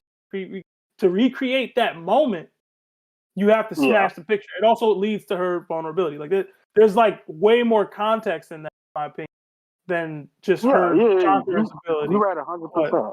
Yeah, you're at 100% on that. Only thing I was saying was obviously you was right on the voice with the conqueror. She combined both and did that stuff. That's why they need the earplugs. But all I was saying was simply you can combine it with other stuff. How Luffy and Kaido did it with the punches and the kicks and all that stuff. Even Big Mom did with page 1. Big Mom did it with the screaming. But they got the normal version where they just like wipe out like the fodder. Big Mom, she could do that. That's the only thing I was saying. If she does that, like I don't see Nami just sitting up there tanking that. And she can't even hang with somebody as weak as Orochi. Okay, that's fair. Hey, Larry, real quick before I get your take, I wanted to get Tremble and Trev and Red-Haired Shank them in because this is going to be the last matchup, and they were the only two that haven't gotten in yet. That's cool.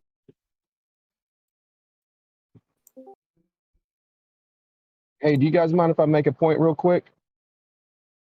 Who was that? I didn't hear. Trig. Trig, go ahead. Sorry. Hey, so I'm gonna actually change my answer from Luffy and Nami to Big Mom and Streusen, because I was sitting here thinking, and would you guys say that Hera is stronger than Zeus? Yes. Okay, so my point is Big Mom can fight both Nami and Luffy at the same time with Prometheus and Hera versus Nami and Zeus, and Prometheus's and Hera's attacks are pretty strong. We've seen what they can do together. And I think that she can take out Nami before Luffy can beat Big Mom. And also, we're not going to say that Nami has zero fear of Big Mom. And we're all forgetting that her stay or life power, Nami's scared of Big Mom. She might act brave, but deep down, she's scared of Big Mom. And stay or life will work. And I think that Big Mom can take out Nami before Luffy can take out Big Mom, because he would obviously have to fight her head to head. That's fair. Would Luffy let it happen though? Is the real question. Exactly. I don't know that say. she doesn't stay her life. Luffy gonna swing on her real quick before Nami gets took. That's me though. If you don't think that, that's cool. Yeah, she could just take the shows. Hold on. Messy here. Hold on, Lionel. Messy here. Go ahead. I think Big Mum will need Prometheus for Luffy anyway. I think Luffy's that strong now where Big Mum's not going to let one of her major weapons just go to waste against him. Well, Nami. Lionel, go ahead. But if... Oh, my bad. Lionel, then Trey. I was just saying, pretty much, she doesn't have to do life or take me seeing in Wano. When she wanted more souls, remember to give her more healing? The people who were scared of her, she just took it. But she doesn't have to. She just take. So again, it doesn't matter if you're scared. It doesn't matter if she does life or death. If you're scared of her, she can just take your soul away. When she did it to her son, she just grabbed their soul. Wait, I don't know if she said life or death for that.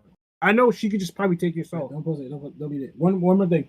I want to add. Yes, she is scared of it, and just because Nami may not get knocked out, her Conqueror's Kaki can use that to intimidate Nami even more. But you could also go into like her trust in Luffy may help her to overcome that. That's what I've been wanting to say this whole time. Her being with Luffy like just buffs her so much in that respect of like, what Conquerors is going to do to her, what Big Mom's ability is going to do to her. Like, we've seen that so many times with the crew that, like, they just reach a whole new level when it's like, yo, Luffy needs my help. Not only that, like, I'm fighting with my captain. What I look like if we trying to be the Pirate King and the Pirate King crew trying to find a One Piece, just like what Jinbei said, what I look like getting scared in front of my captain because you doing some soul focus? No, I got complete faith in my captain. I've been through so many life and death situations with him. I trust him to fold you, and you're going to need some of your strongest homies to fight him. And are we forgetting about Gear 5? Like, I think Luffy is at a point, because we've seen it time and time again in these new chapters. Like, Gear 5 would just pop out of nowhere. Like, it's just popping out, like, off some gag stuff. And, like, I feel like Luffy can just transform into Gear 5 if he needs to. That's only if he needs to. And with Big Mom, he probably going to need to if the Conquerors Hockey coding and stuff is not going to be strong enough. And the whole thing about it, like, even if Big Mom got all these abilities, the main point, back to it, she fights with her emotions, and all we need to do is get Streusen out. Streusen is the big liability. That is why it is mid-diff. Literally just get Streusen out, and the mission is over. Like, we won. That's all we have to do. All right, y'all. I want to get Red Hair and Tremble and Trav in here and get their takes. I know we heard a little bit from Red Hair already, but Red Hair go, and then Trav go, and then I'll have you go, Larry. That's cool. Thanks. I think it's just coming down to its matchup and role. So like I said before, I think a lot of this stuff with Nami, you know, the taking her soul or getting Conquerors out or anything, I just don't think being with Luffy, I don't think that's going to happen. And Streusen is just a huge liability, even though he buffs Big Mom. And Nami can attack him from range. She can stay away from the collateral damage of the fight. I actually think the collateral damage argument goes the other way, because Streusen has to be somewhat close to Big Mom. He's more likely to get caught up in a shockwave or an area of effect attack than Nami is trying to attack from range. So that one just didn't really compute for me. So I think it's Luffy Nami mid-diff. Okay. Thank you. Trav? And I think, is this a face reveal, Trav? I don't know if I've seen it before, man. Oh, no, this is a face reveal. Yo, what's up, bro? Hey, what's up, guys? Nice to meet you. Thanks for having me. Hey, nice to meet you guys in person as well. I've been arguing with y'all on the Discord, but yeah. So, man, I think like if they're like aware of the rules, and I think that Luffy and Nami take it mid-diff, like you said, because I think, or like Shankdom said, just because I think Gear 5 Luffy is going to be giving Big Mom enough trouble to where the homies are going to be. Trav, you're breaking up. Oh, shit. Yeah, I don't know. It might be my signal or something. But, yeah, basically Luffy, Nami, mid-diff if they know that they have to take Streusen out and they win. If they don't know, I don't even see why they would even bother with him. I feel like they would just be too focused on Big Mom, and eventually Nami probably gets knocked out. Yeah, I just think Gear 5 Luffy's giving Big Mom enough trouble to where the homies are assisting her and not necessarily worried about what Nami and Zeus over there doing. And then they just take Streusen out. All right, that's fair. Larry, I know that's your girl. Yeah. Who you got? What diff? And why? So I do want to mention one thing. Chestnut hit me up and she said that Nami has something called a happiness punch, and it's basically okay. Somebody brought it to Oda's attention that how powerful was it in comparison to Luffy knocking out 50,000 fishmen, and then I think Oda said she would knock out 100,000 with it.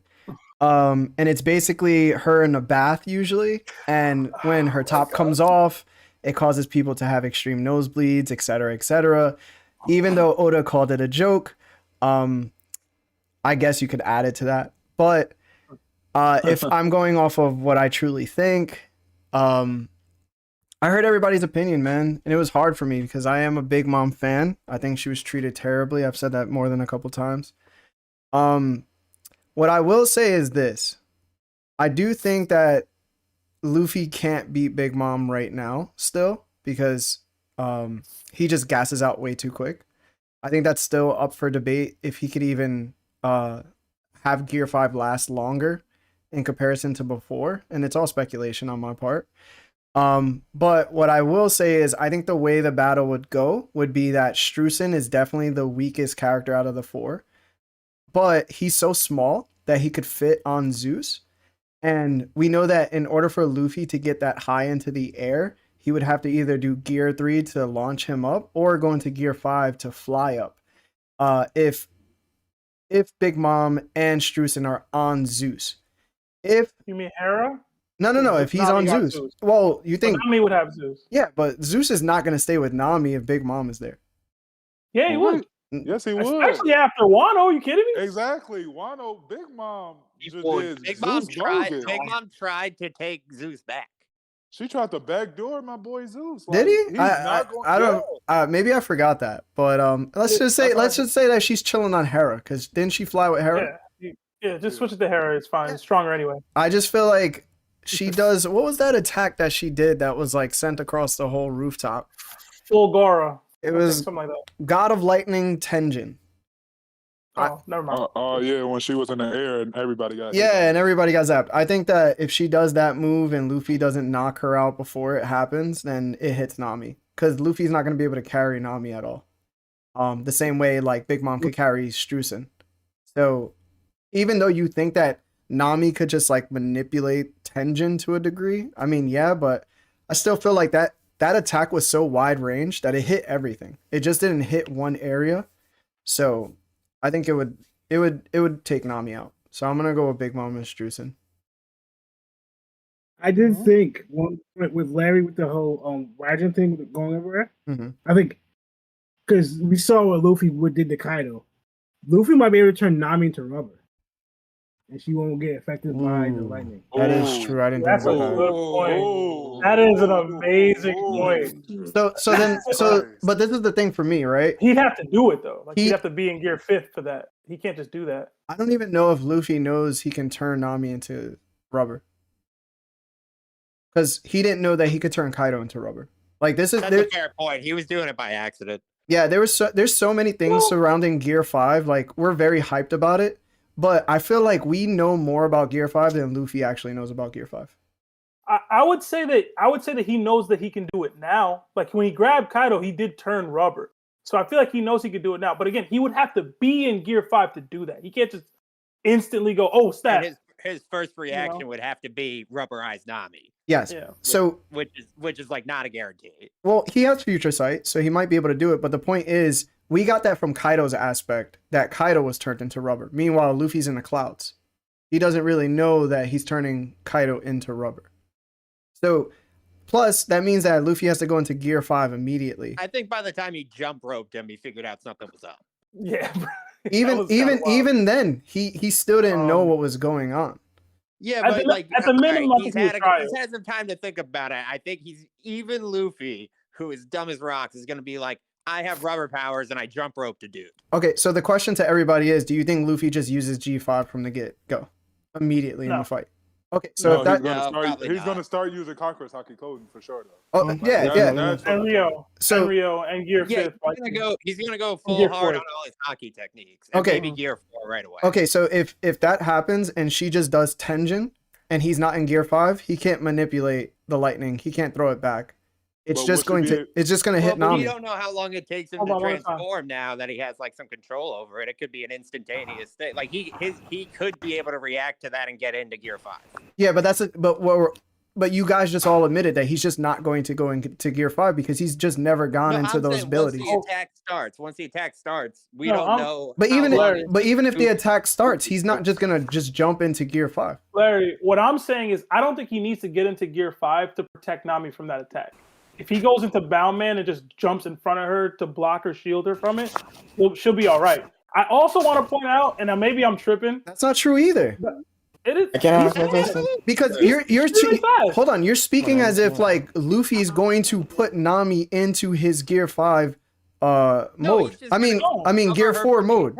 No. I'm saying just jump in front of it. Like, but it's not necessarily what it works either. Remember when she did that? Remember she did on Wano and Kid tried to block it. The homie, she put her soul in the homie, and the homie went around with Kid trying to block and still hit Kid. Yes. If they are alive, they can move around freely. Yes. So Nami doesn't have the ability with the Climattact to kind of draw the lightning towards the edge of the Climattact and absorb it. Even if she did, it attacked it all over the ground. Like it attacked like everything. multiple strikes they're gonna be coming at her. So I get that. That's real. I'm gonna be real. I can't envision, and maybe I'm biased. I can't envision Nami losing. If you get, like, you know what I mean? Like she's the navigator, weather, climate attack, lightning. Like you're telling me that she's gonna fold to lightning strikes? If you can also make anybody like a can softer figure it out, that like it's her, bro. She's gonna be able to predict where the lightning's gonna strike.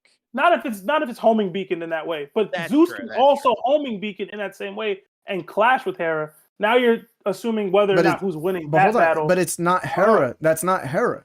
That was just overall an attack that she just made using Zeus. No, but Larry, hold on. But you're saying that's from Zeus. But if it's from Hera, who's known to be stronger, it's going to be a stronger lightning attack than what the rooftop people went through.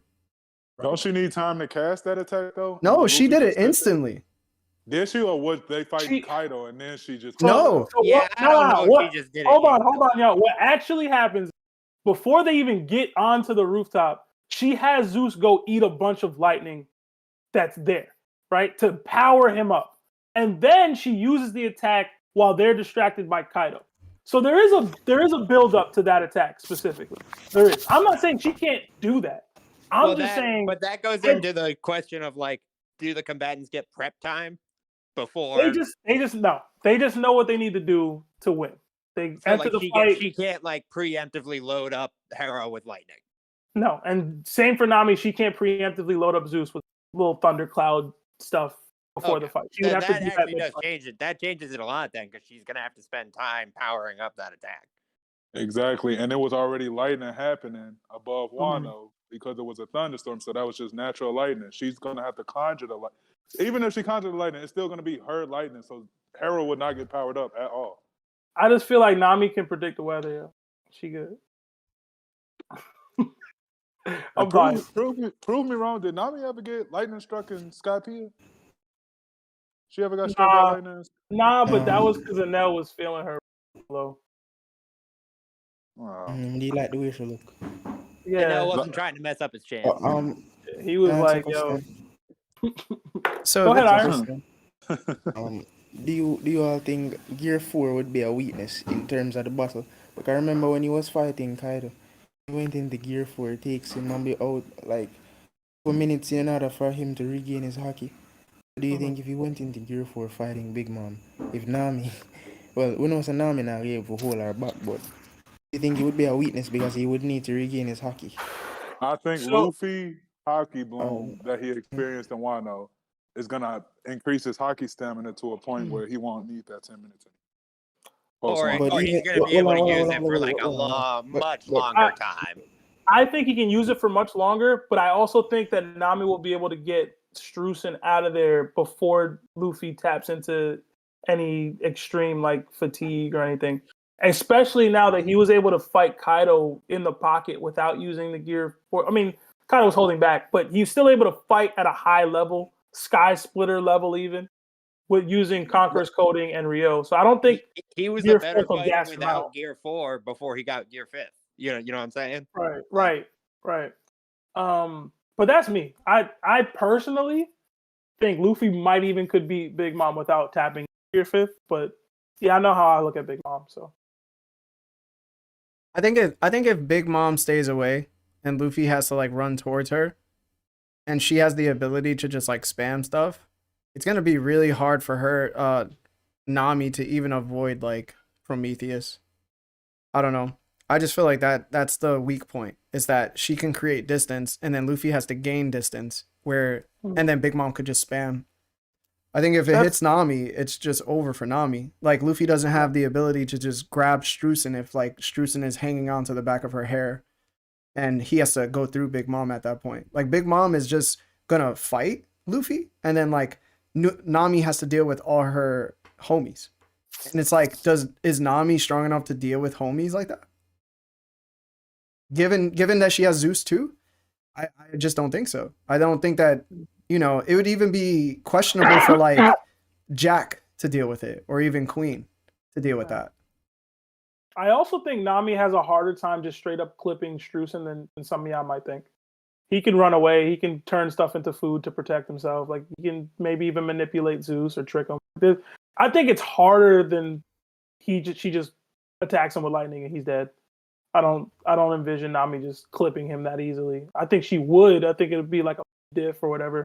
I think there is an exchange there though, where she has to land on him and cleanly, while Luffy's just gonna have to be dealing with his mom. But I think he can, and I think she would. But I don't know. I feel like Shin might not like hearing it, but Streusen got something for Nami. Something. What? Some meat? That's it. Some meat, That's all bro. he got for Nami. Shin said some meat. Some meat. Listen, bro. That's all he got for Nami.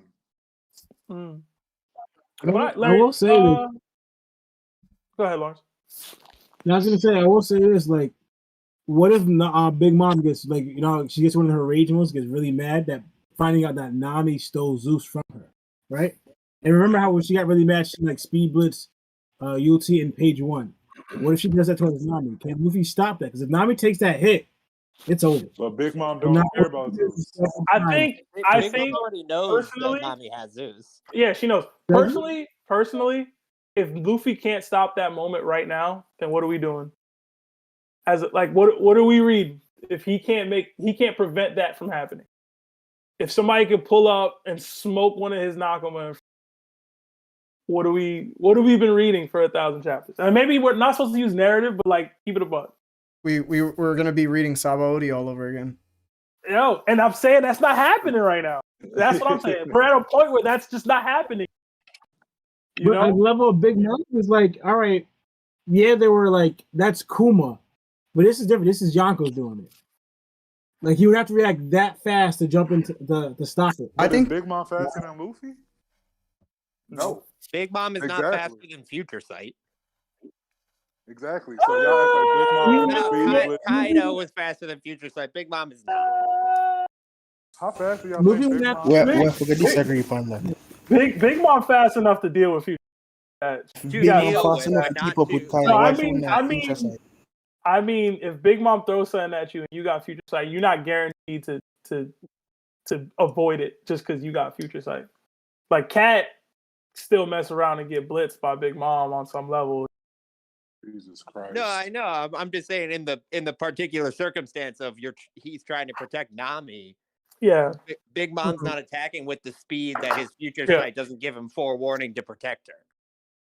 That's real. Dude, I don't understand why Big Mom's speed blitzing Nami. She hates Luffy way more. Yeah, that's the other thing. She probably wouldn't even look at Nami. The beef with Luffy is on an extreme level. Dude, she literally lost Zeus and then just made Hera. She could give zero F's about Zeus. Really? Luffy's done like that goes back to my point. She fights with her emotions. Yeah. Dude, exactly. Yeah. She's speed blitzing Luffy, if anything, not Nami. Has anyone changed their vote? I know Trig did. Trig, you switching back? You good? Where you at? Trig at work. Nah, man, it's still Big Mom Streusen over Luffy and Nami. Okay. I'm gonna give away for once. I didn't give my take, but I think y'all got the gist of where I'm leaning. It's Luffy and Big Mom, Luffy and Nami. And if I had to give a diff, I'm gonna go high to extreme. It really all depends. I mean, I might even go lower than that. Depends on how quickly Nami can get rid of it. Because I don't think Big Mom is taking out Luffy or Luffy's taking out Big Mom before that situation happens. I'm changing my vote as well. What's up? Because it's Big Mom now winning it. What? Okay. Oh my God. For one, listen here, is in most fights, Luffy gets knocked out 3 times before he beats the person. If we're going off of knockouts, Luffy gets knocked out once the thing's over. I thought we wasn't going off narrative, but okay. I'm going off fact. It's fact. We got knocked out. It's narrative. Do you think Luffy gets knocked out for the one fun at of a it, bro. time? One at a time, guys. One at a time. He got knocked out twice by Kaido before he came up and actually beat him. If we're going off of that, simple. Big Mom is on the same level as Kaido. Okay. Is she okay. No. issue? When I say same level, same like she's up there, not as power level as same as Kaido, but she's up there. All right. We got to switch up. Anybody else switching their vote? No. All right. Then we'll call it. Luffy and Nami will proceed to the next round. I'm sorry, Big Mom and her stands and Larry. Let's go. Luffy and Nami mid-def. Let's go. And we'll finish this week's DDT on that note. You know, it was great to have you all in here. Messy, see you then. Yeah, I'll start dropping y'all, but we really appreciate all the takes, guys. I'm sorry I didn't get to all of y'all. I think a couple people jumped in here, but I do have to run. But it was awesome to have the twins in on this one as well, especially in the duos tournament. Look at them. Look at those smiling faces, so shiny. Look at those I love how Lawrence still has the shades on. Yo. Right? I've never seen a man without shades. Lawrence takes off those shades, we're all getting laser beamed.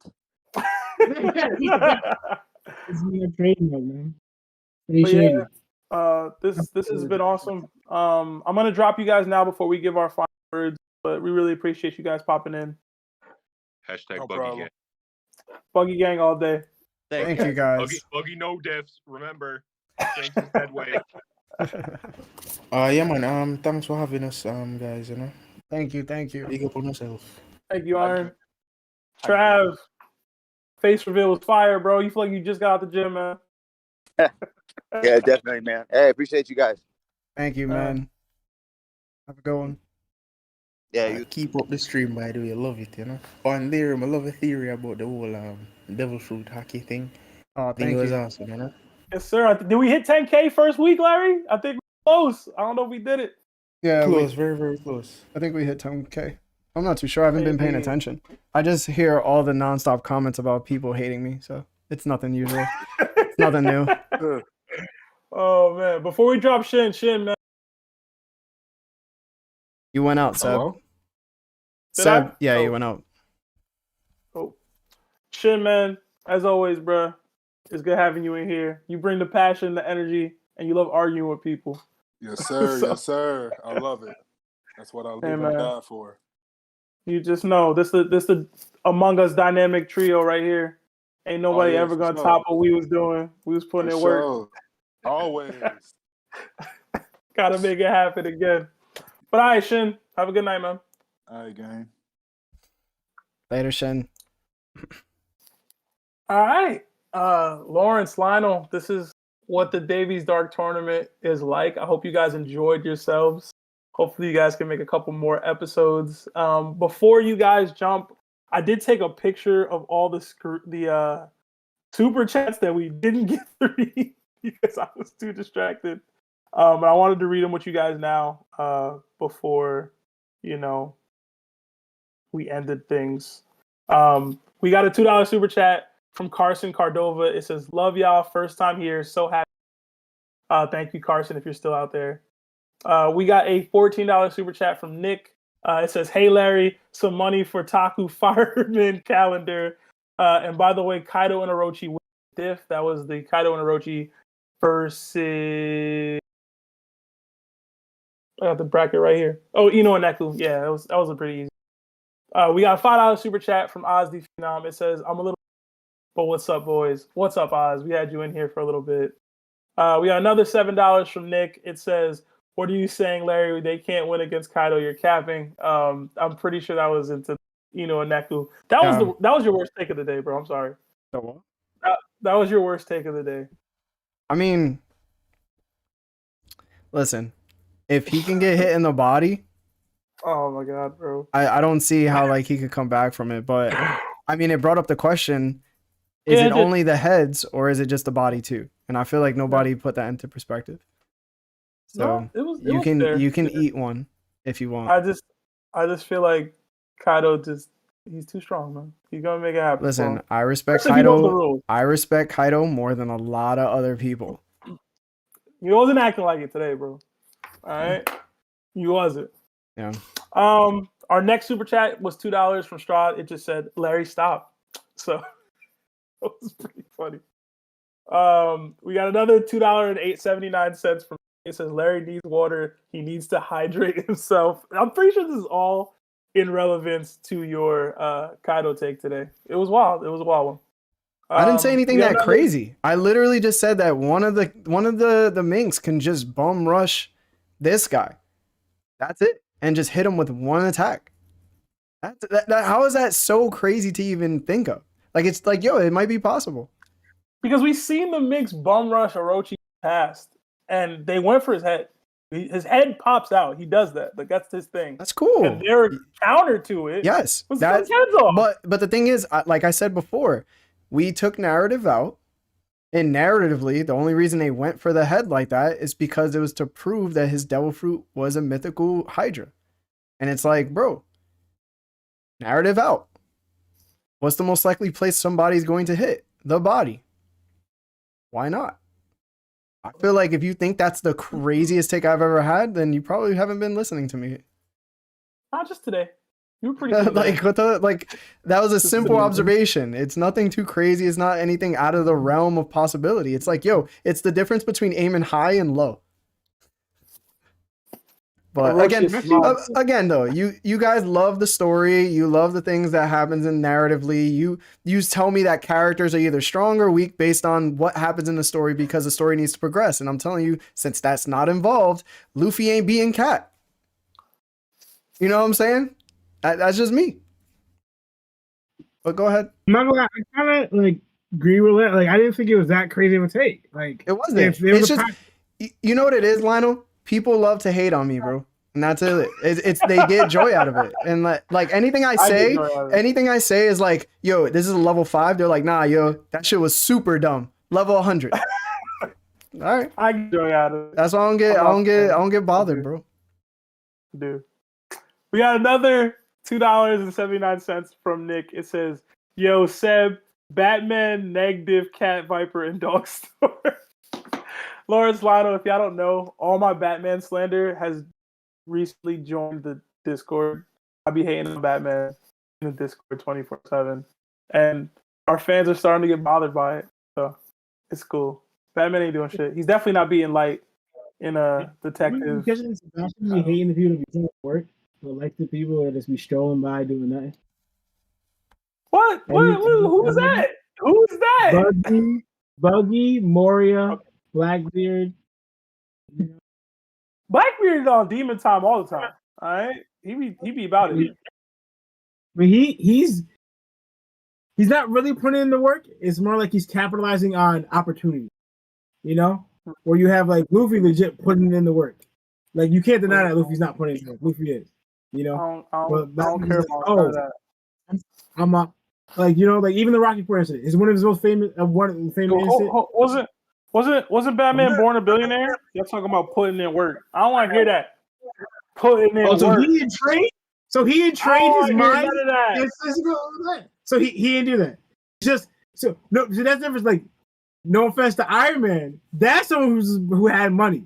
He inherited his dad's money, and I built a suit because I'm super smart. Batman legit trained his mind and his physical and martial arts to become strong as heck and a good fighter, and kept up his studies to do on engineering and inventing and all that stuff. So yes, you're ripping Batman for what Iron Man did. Whatever.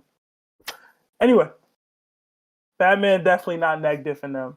All right, they will beat that ass easily. Anyway, easily. Are you gonna go to the next one, or are you just gonna keep? I had to give my response to that to the super chat, bro. It wasn't wanted, but keep going. All right. We got another $2 super chat from Strahd. It says, "Sounds like a big-handed L take." Pretty sure that was in reference to something Hime must have said. Yeah, it was definitely. And if y'all didn't know, Hime's hands are huge. So, just had to put that out there. They're not huge. It's just a joke. It's just a joke. Anyway, they do look big though. They do look big. But I'm pretty sure they're not like that. Think of Archer, or was it Lana from Archer? She has big heads. Oh man, we love you, Hime. We got a $2 super chat from Antoine N. It says, "Buggy about to win this by running for his life." Yeah, I mean they made it out. They made it out. We got a $2 super chat from our guy Monkey D Shin. It says, "I wish I was in this debate because Ragnar is tripping. Ragnar is always tripping. That is something that is very consistent. I've started in to almost every one of these debates. I've started to realize that Ragnar even doesn't know what Ragnar be talking about, and he stated that today. So he did. He did. We got another one from Monkey D Shin. It says, "Kid slander is ridiculous. I hate it. I don't think it's going anywhere, Shin. It just ain't. He ain't do enough to quell the barking." Yeah, I think most people in this chat would agree right now, even if I don't. Yeah. Wait, say that again. Wait, say that again. Remember? What the super chat itself? Yeah. Oh, it says the kid slander is ridiculous. I hate it. Oh. Well, he needs to do it.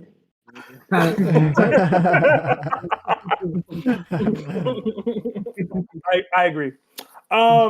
We got another $2 super chat from Ryunosuke. It says $2 for the twins. They spit in. That was when y'all were arguing heavy on and off mute. I feel like y'all was going in. I think I'm glad the community got to see that, because me and Larry have gotten to see it for the past like 12 years or so in regards to One Piece and other anime. So it was really good. You should have heard us have that Marco talk again. Marco, back. Y'all gotta start recording yourselves, man. If y'all gonna get in. He may say y'all about to catch these hands. she only need one, bro. She catch all of us, bro. I'm not saying that. Yeah. Would he choose the Robinson ability? Just make a big old hand like Robin? Yo, Lionel, I'm telling you right now, she's gonna come after Sebastian, bro. She gonna come after Larry. That's the best thing about the way this works. That's that Hime's probably gonna kill Larry for this, which is awesome. She's gonna be like, "Yo, you let them talk about me like that," and I'm like, I tried my best. Man. I can only do so much. I think that was it, unless I might have missed later. Yeah, no, that's the last one I got. But we thank all of you guys for super chatting. I try to get to them at the now. If we don't get to them during the stream, it's just hard to balance reading the super chats with all the debates and conversation.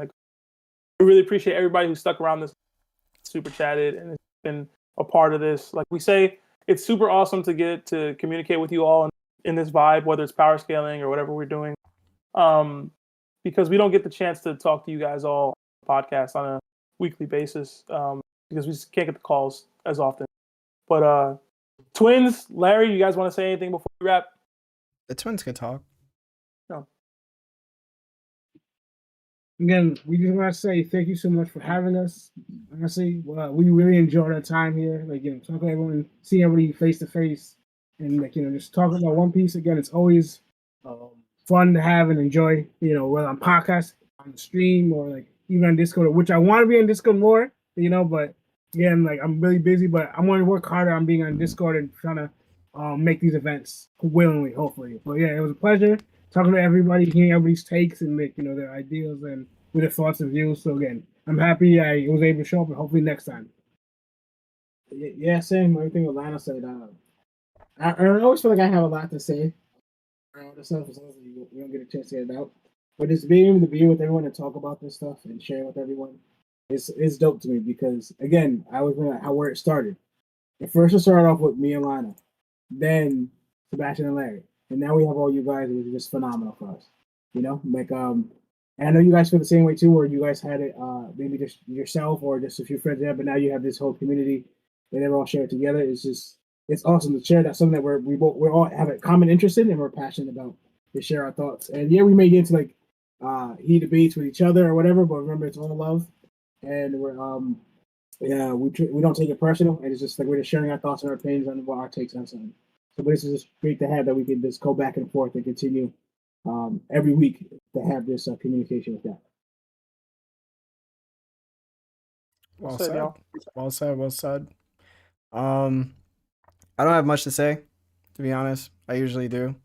I will say that Chestnut is coming out with a theory video very soon. She's in the editing process, so I think we should stick around and look for that when it does drop. Hime has been doing amazing on TikTok.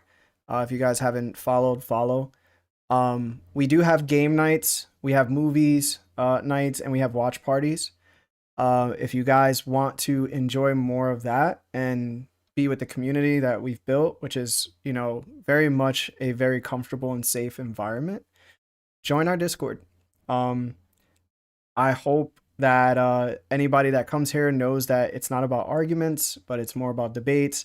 So even though Lawrence and Lionel could look like they're coming at each other, believe me, it's not toxic. And even though Chestnut is now showing more Conquerors hockey than ever, especially towards me, please remember that it's not with ill intention. It's with the best intention. So, overall, I want to say thank you to everybody. Lawrence and Lionel, I hope we can have more of you on, because I think that me and Sebastian, like, we do these things on our own sometimes. Like, I say I don't have much to say and then I just fucking start ranting. My bad for cursing. I think that when me and Sebastian are just by ourselves, it's just us, but I know that we prefer to have all four of us. So you guys better start coming out more often, or we'll change the day from Wednesday to Tuesday, depending on when you guys are available, so we could be together. All right. Other than that, everybody that's watching us, thank you so much. Thank you for enjoying us. And listen, that's it. Have a good night. So, anyway, Jana, everybody, bye bye. Jana.